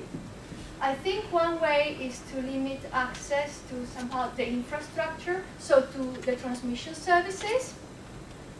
And I think issues from this point of view are less frequent now, mainly for one reason, because the transmission modes have changed in the sense that transition from analogical to digital has removed issues such as transmission capacity or spectrum, and on the other hand we have new forms of distribution such as the internet, which again have no capacity restrictions.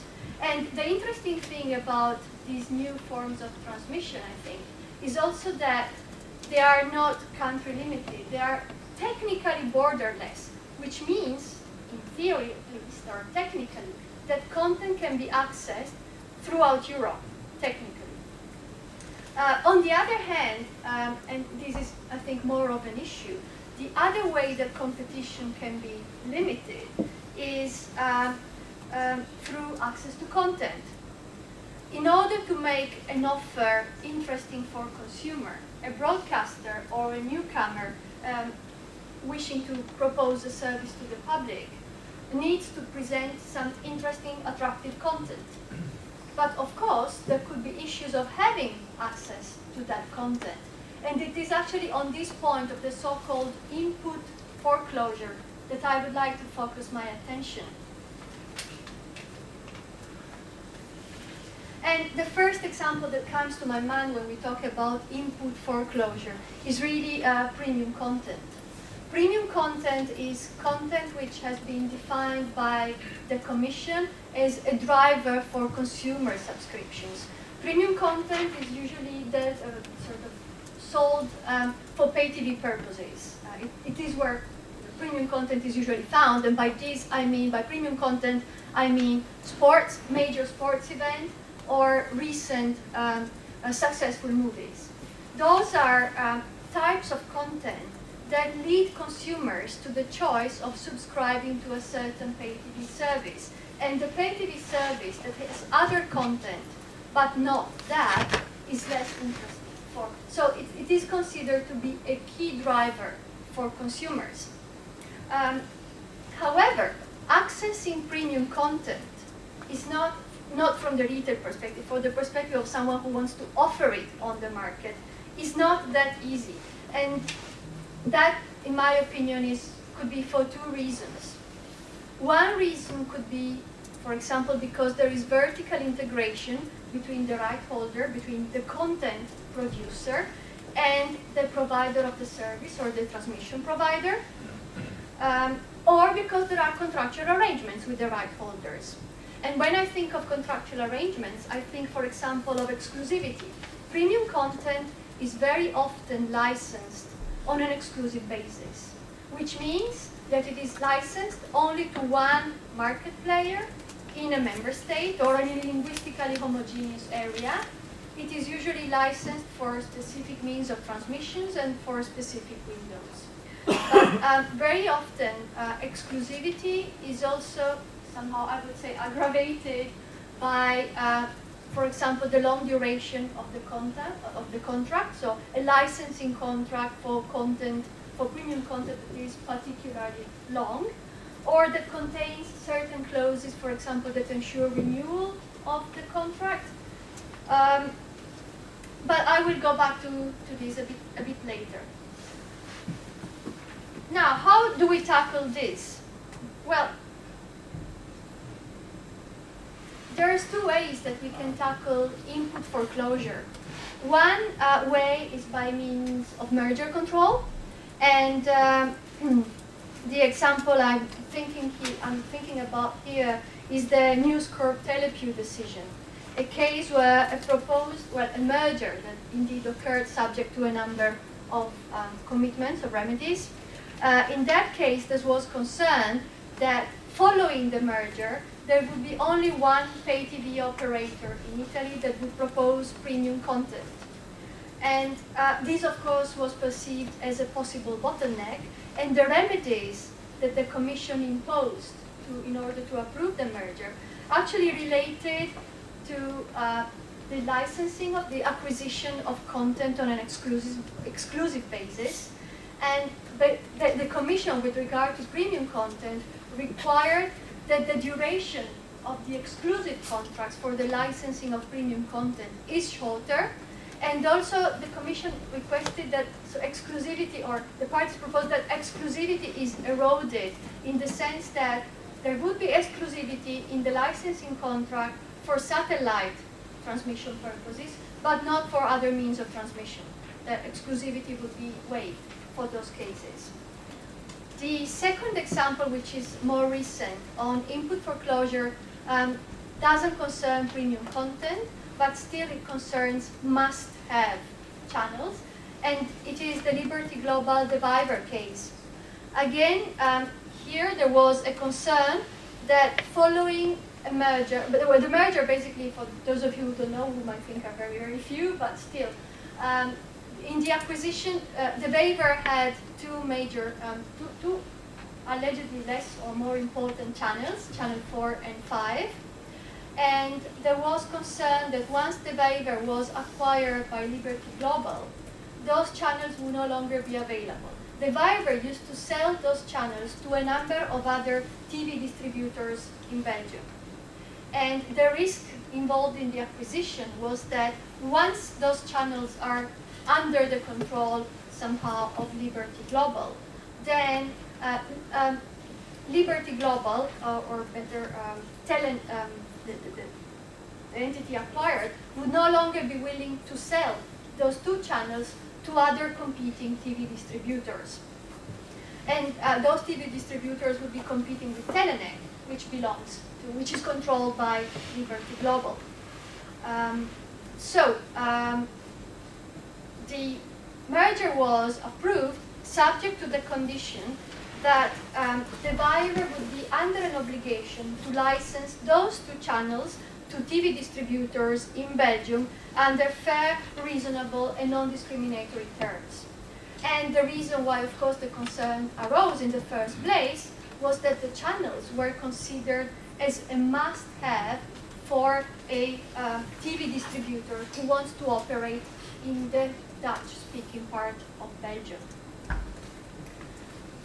The other way that we can tackle input foreclosure is through the traditional 101, 102 tools. I refer in particular to 101, horizontal and vertical restrictions. And I'm thinking here of two examples. One is the joint selling of media rights, and I'm thinking of the football cases dating back to a few years ago, where the concern was that, the concern related to the joint selling by a sporting body of the rights for a certain league, UEFA or Premier League or Bundesliga. And the joint selling, so joint instead of individual sale by the football team, but joint selling through a selling body, the concern was that, well, the individual teams would no longer be able to sell the rights relating to their matches individually, and that, of course, at the other side, you would need to have one buyer with pretty deep pockets to acquire rights in such content. And on the other hand, there were benefits in the joint selling of football rights. And those benefits related, for example, to the fact that the package could be presented as a single product rather than promoting single matches or single teams. Then the entire league could be sold as presented as a product. There were obviously gains in terms of transaction costs because you wouldn't have to negotiate individually with various entities. And also there would be probably higher revenues that could be redistributed among the less competitive football clubs. So those could be actually reinvested usefully in the sports activity itself. So the Commission in the end exempted on a case-by-case basis such agreements subject to certain conditions being respected, such as, for example, the short duration of the licensing contract, transparent bidding procedures, and in some individual cases, the no single buyer principle, so that there couldn't be only one buyer for a package of rights. On vertical restrictions, we have to go back quite some time. We actually go back to the Coditel 2 case dating 1982, where the Commission, the European Court of Justice on a preliminary ruling proceeding decided that the grant of exclusive rights in itself to a single licensee for a territory does not amount to an infringement of Article 101. But on the other hand, it warned the national courts that in spite of that, it would still be up to the national court to decide whether or not the exercise of these exclusive rights, so the right to be the only one to exhibit a certain film in a certain territory, would create barriers that are artificial and unjustifiable in terms of the need of the cinematographic industry, or whether it would give rise to the possibility of charging fees that are would exceed a fair return on investment, or whether the duration, for example, would be disproportionate. And finally, I would like to draw your attention to the latest development, which is the e-commerce sector inquiry. The e-commerce sector inquiry had a preliminary report that was presented mid-September this year, where there are some interesting findings in relation to digital content. And in particular, some of the respondents to the sector inquiry pointed to certain features of exclusive contracts that make access to content more difficult. And among those features are payment mechanisms, are the fact that rights are sold on a bundled basis, or certain clauses that ensure somehow automatic renewal of the licensing contracts, or indirectly ensure that the same contract upon expiry is still perpetuated and concluded with the same entity, such as the so-called matching clauses.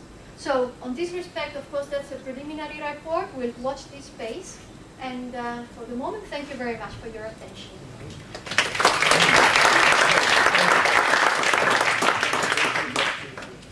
Thank you very much, Paola. With you, we have concluded the presentations of the second round, and I have a very spontaneous question to really all three of you.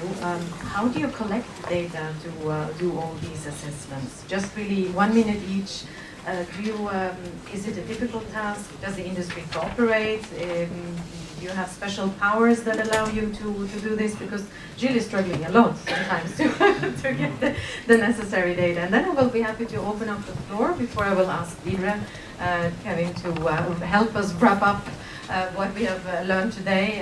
There's really a lot of content, many elephants, but also a lot of content. So, Jane, I don't know, if you want to start, and then we follow the same order, just a quick remark, and then, start to raise your hands. I'm sure there will be a mic joining you. 1, 2, 3, okay, wonderful. 1 minute. So we use a range of data sources for broadcasting. Then anyone in the UK who's issued with a license from Ofcom, then we do have different powers in order to collect data. So for example, with regard to advertising revenue, then we can collect that and do collect that data in on an annual basis, and then publish it in our communications market report at an aggregate level. So obviously the information is commercially sensitive at a broadcaster specific level. As to the specifics of media plurality, and the example that I talked about earlier, we rely very heavily on consumer research, so it's weighted towards understanding consumption cross-platform, and to date in the UK there isn't yet a single source for understanding cross-media consumption, hence we do our own research, and equally for the impact metrics, we run our own surveys. We do our best to triangulate against industry data such as bulb and television, radio for radio, etc. So it's a jigsaw-based approach. Some using our powers, some running our own research. And may I be indiscreet, consumer research is not for free, I guess. Do you have a high budget for doing this exercise? There isn't a set budget, and so when we undertake a public interest test, that's a reactive approach when we're asked to do so. But at Ofcom we have a market research budget within our total budget, and that varies each year, but and we make decisions at the start of each year what our priorities are, depending on the policies and requirements, and sometimes we need to be flexible. And what about Germany? What happens over there? Yeah, similar like Ofcom, the CAC has specific powers for data collection. In the CAC proceedings, the broadcasting entities have to deliver the data you have seen here, so the sharing structure, of course, and the audience shares. We do enter this in a database, and the database is expounded on our own costs throughout the press region, because we think this is important to get a good overview, and the online sector as well, and radio, of course. And so we're trying to get a good overview and a very precise view of the structure of the media companies in Germany. And yeah, you can buy in the AGF panel, so you get the data from them too. And as we spoke earlier, radio isn't the problem, TV isn't the problem, press isn't the problem. The problem is online. You know, what to take into account, what is the online market, where to distinguish between the online services, because we have newspapers that are delivered via e-paper. These are taken into account of the usage of paper, of magazines, newspaper, of course. But online platform like YouTube, this is no broadcaster. So should we take this into account to the viewer shares of broadcasting? I don't think so. Video on demand, neither. So is this an own market? Maybe. Yeah. So we help ourselves by dividing, let's say, relevant information in the online sector for the information forming, for the opinion making process. So e-commerce is out, eBay is not taken into account. What to do with Amazon? It's both.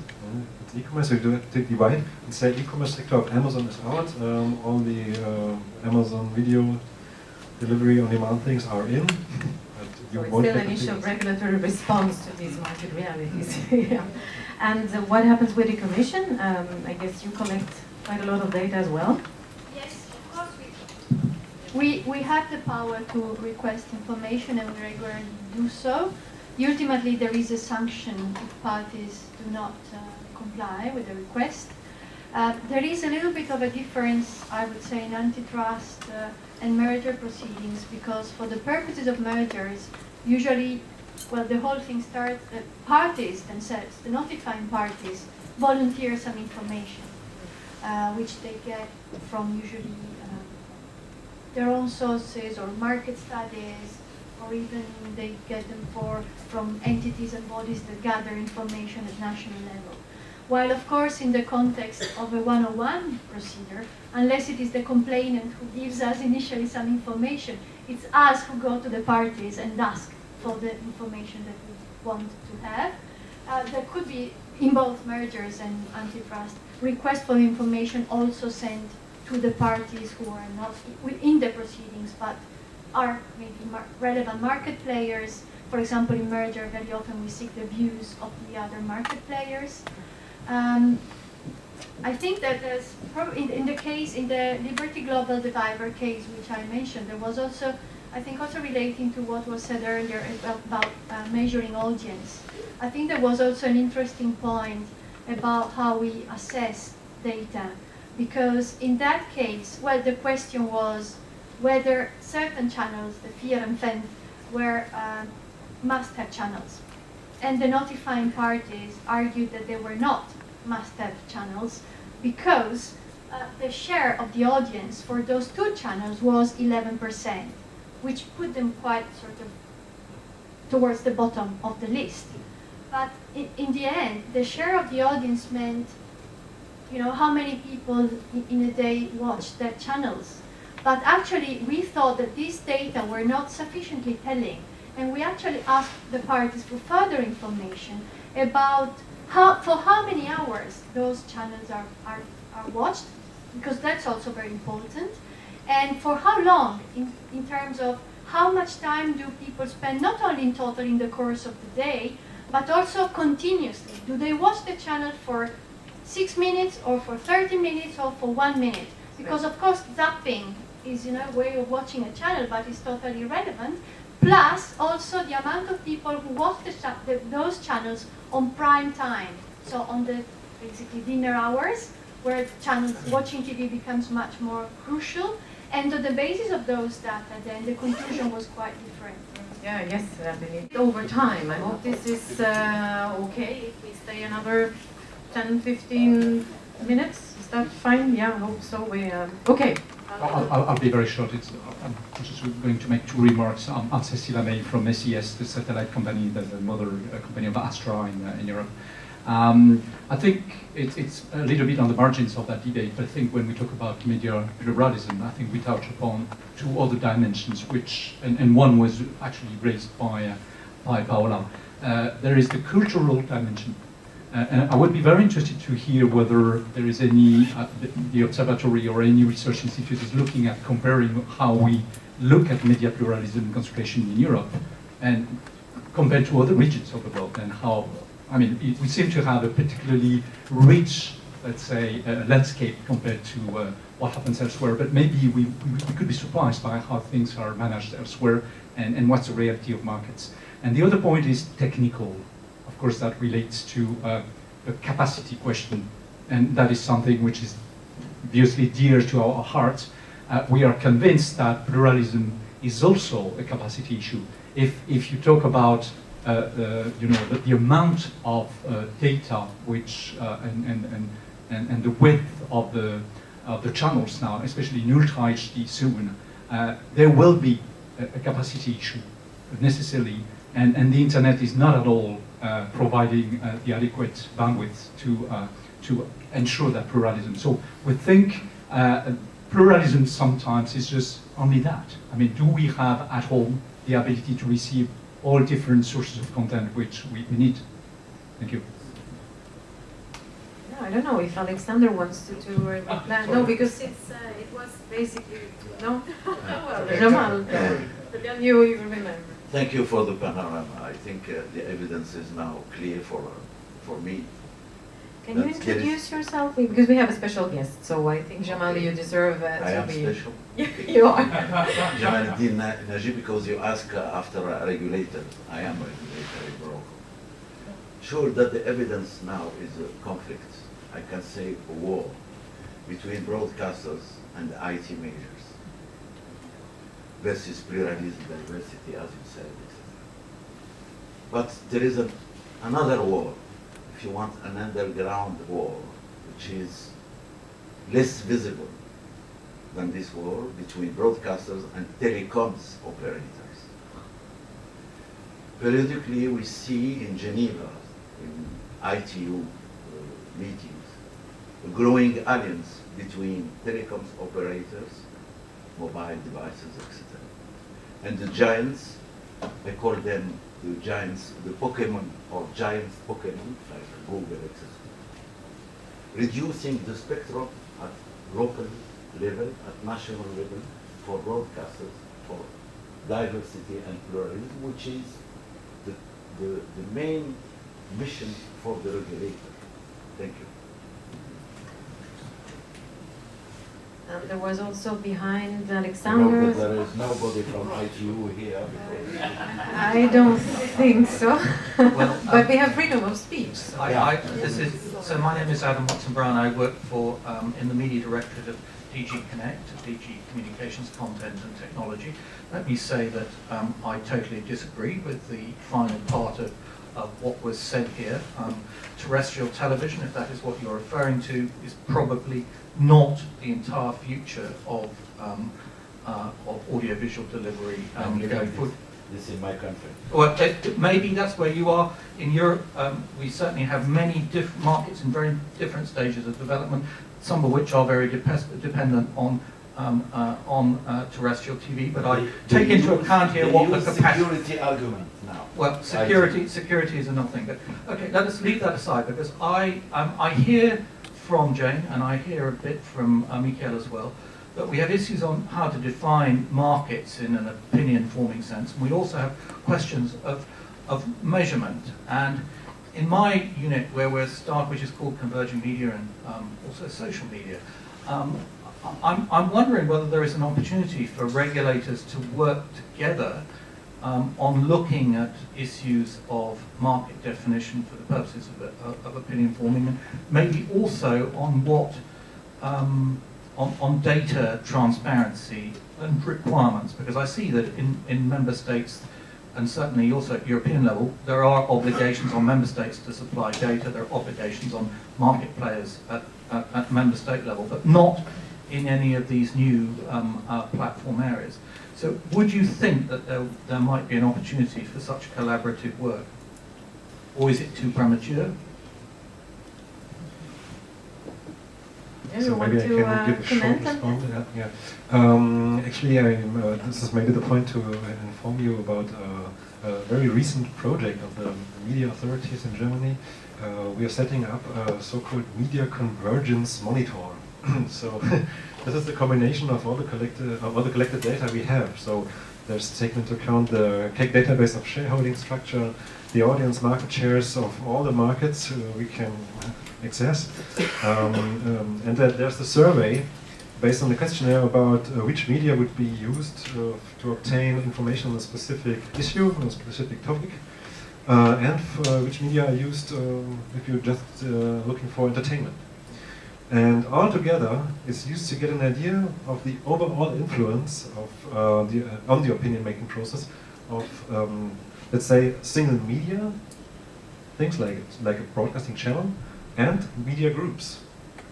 So this is a new measurement tool to get an idea of how powerful industry parts are. This is public, this is online as well. The point you stated is, how can we both maybe, or all the regulators can work together? We would like to, at least we do in some questions, because of course we try to get inspired by other solutions to the problems we have, or we're discussing. But I think there's no simple clue, that's the point. First you have to see where is the problem. We had a short discussion during lunch break. The point is, let's use a huge search engine. I won't tell you the names anymore, so. Okay, let's take a huge search engine. Is this a threat to the plurality of opinion, or is this an opportunity? Because, of course, you get a very large contact over the search engine that you wouldn't have without. So that's the point. It's good and bad at one time. So should we regulate this? Should we, and how to measure? They don't have their own content. Those search engines or social medias are just linking and getting in contact with, or providing contact to content. But I don't see a simple way to measure this. And that's my example of Amazon.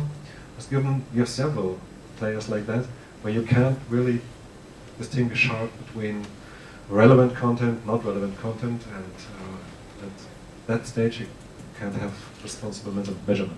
Do you want to react also, James? Of course, yeah. So I think a common theme of what a number of us are saying is how do you get reliable data?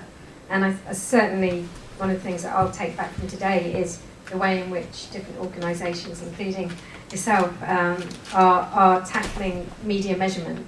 Because when you talk about social media or online and trying to get this overview of what people are actually doing in their lives and the role that media plays, there's rich and fertile ground to talk about different approaches to that and how we tackle that, because each of the different name-checking, Netflix or YouTube, they exist in all of our markets.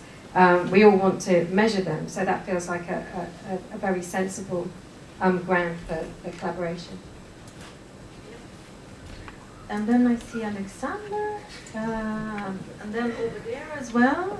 Okay, shall we? Well, you've been already waiting long, so but I want to. Yeah. So you have the mic. Thank you, Mike. I would like to thank first of all for the high engagement of all three speakers, which gave a very precise and I think very telling overview over the different approaches which are taken, the challenges that you are facing. A couple of remarks I must make. First related to the situation in Germany. The speaker has not left a very diplomatic approach. So maybe I should step in here or I feel tempted to do so at least. The one case which was decided taking the legal basis, which is the only, or let's say the most relevant one, on convergent markets. You must reach 25% of audience share, and then there's a possibility to look at all the other markets where you're active, and you collect a certain number of relevance of these activities. The one and only case which was decided by the CAC and where the merger was not approved, it was then taken back from the highest administrative court in Germany, which said that the kind of measurement, the kind of methodology that was applied by the CAC was not valid. To put it simple. So what we have here is that law. And we have that law because we say, and we have seen that, there is no such group which would collect an audience share of 25%. And even if they did, they would get a rebate of up to 5%. So again, this is not future-proof, and presently it's not proof as well. So what is the answer to this? And I think if you are aware that securing and ensuring of diversity is the one, besides public service broadcasting, the one raison d'etre of media legislation in Germany, according to our constitutional court. If this is that law, something must happen, and then it should happen in a very convergent manner, I would say. No? I would like to dramatize a little bit because I think it is so important to know about it. No? We don't have a currency, or we are about to establish a currency for clicks, for on-demand use of content. Yeah? It is still open to much manipulation, I would say, but it's stabilizing a little. We don't have a currency for data, data as a treasure. Yeah? The competition authorities are not yet there to take into account the importance of data collection and data analytics, big data, smart data, whatever you would like to call it. And of course, we do not have such a currency in media policy or media concentration policy yet. It's not there. So the question to me is, what is the right approach? I would really appreciate if the different regulators and authorities in the field would exchange perhaps a little more intensively than in the past on these points. One last remark. Yeah, we were. I'm not going to go into the spectrum issue because I think there's peace on Earth also there until 2025, and we'll see again. But besides platforms, it was mentioned what is the importance of platforms. I think that we can see that a user today is not bound any longer to a specific transmission path, and he's not bound any longer to a specific platform. So in general, I would say that the importance of platform as a gatekeeper is decreasing. But we have new forms of platforms which combine activities by which their importance, not necessarily in the media field, is raised, going down to operating systems, terminal equipment, and also marketplaces. Just another remark there, very brief. What is actually the currency that we would apply to Amazon Prime Video? Because I have the impression that they have no interest in generating revenues there because it's not necessary for them to do so. So it's perhaps if we find a currency for data, that could help. If not, you can't measure them by €40 a year subscription, which is the price in Germany. So many, many questions to elaborate on, I think, to analyze more in detail, but something should be done quite soon. Thank you. That's an interesting perspective, the one with the currencies, indeed. There need to be a common language for the measurement. I think the lady behind there, and unless Michael wanted to react, but I would not make any fight on this issue here. Let's keep peace.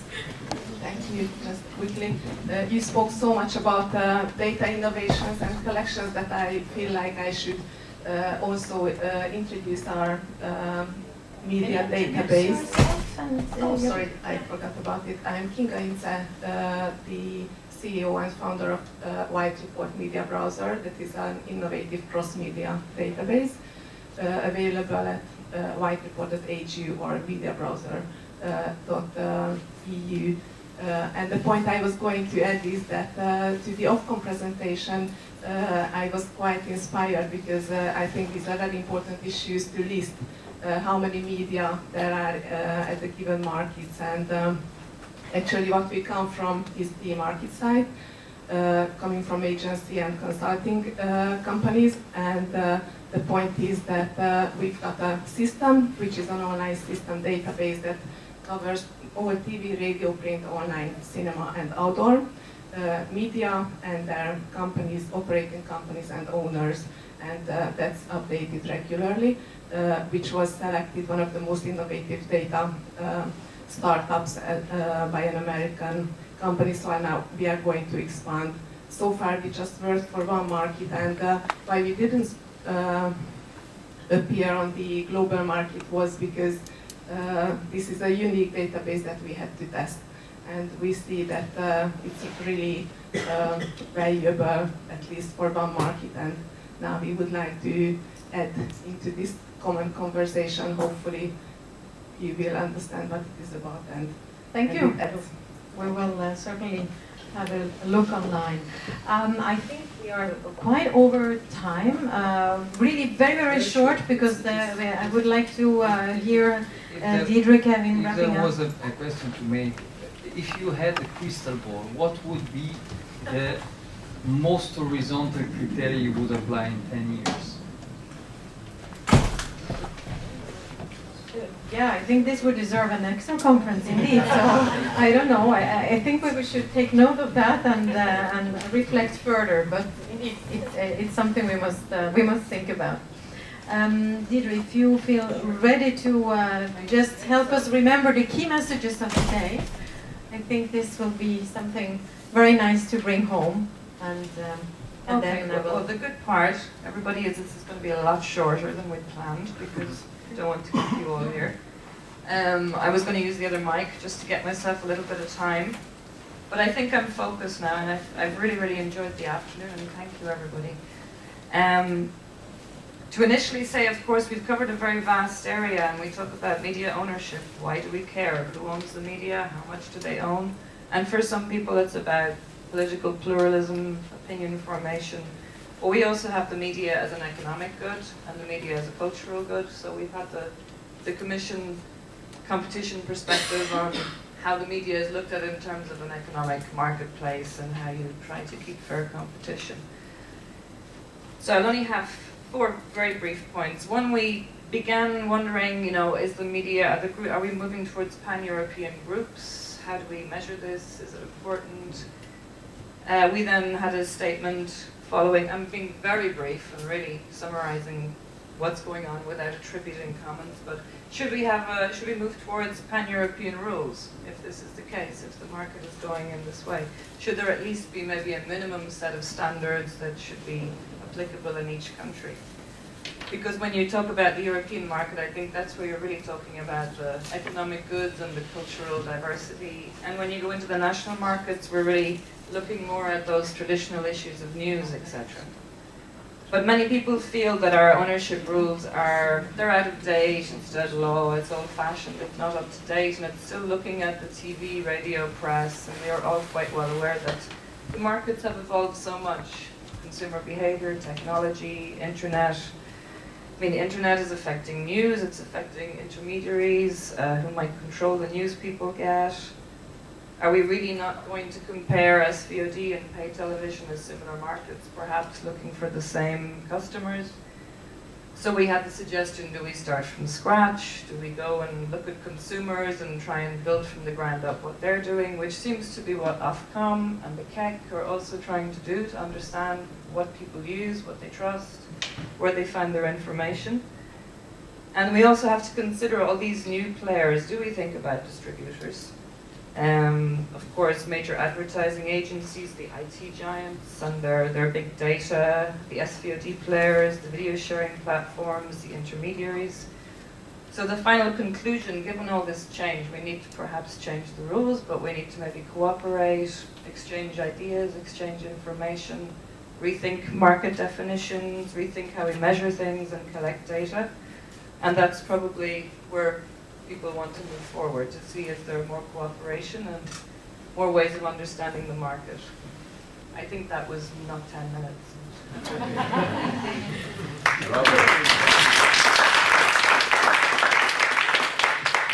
And now, Susanne, if you, I don't know, what you want to just close and leave those few heroes who are still here, because you have a lot of stamina and deep interest. I want to thank you first, and that gives me the opportunity to also thank three of them in particular. Nives from Croatia, Jamal again from Morocco, but also Noel from the Netherlands, because these three people are here actually for our executive board of the observatory. It's these good people who allow us to, in the end, organize events like this, who have, of course, never only praise, who have also well understood that we have a lot of challenges, media concentration being only one of the main topics. We have heard that 500, how was it? No, 500,000, sorry, was really a drop on a hot stone in order to do the media monitoring project. We often also feel we need many more drops on these hot stones upon which we stumble. And so I thank you in particular of having been here, the three of you, but all of you. And then my last big thank you goes, of course, to all the speakers and to our brilliant moderator. And last but not least, I also want to mention the person there in the back who has been at the center of the whole organizational part. Thank you, Alison. Feel free to enjoy the afternoon.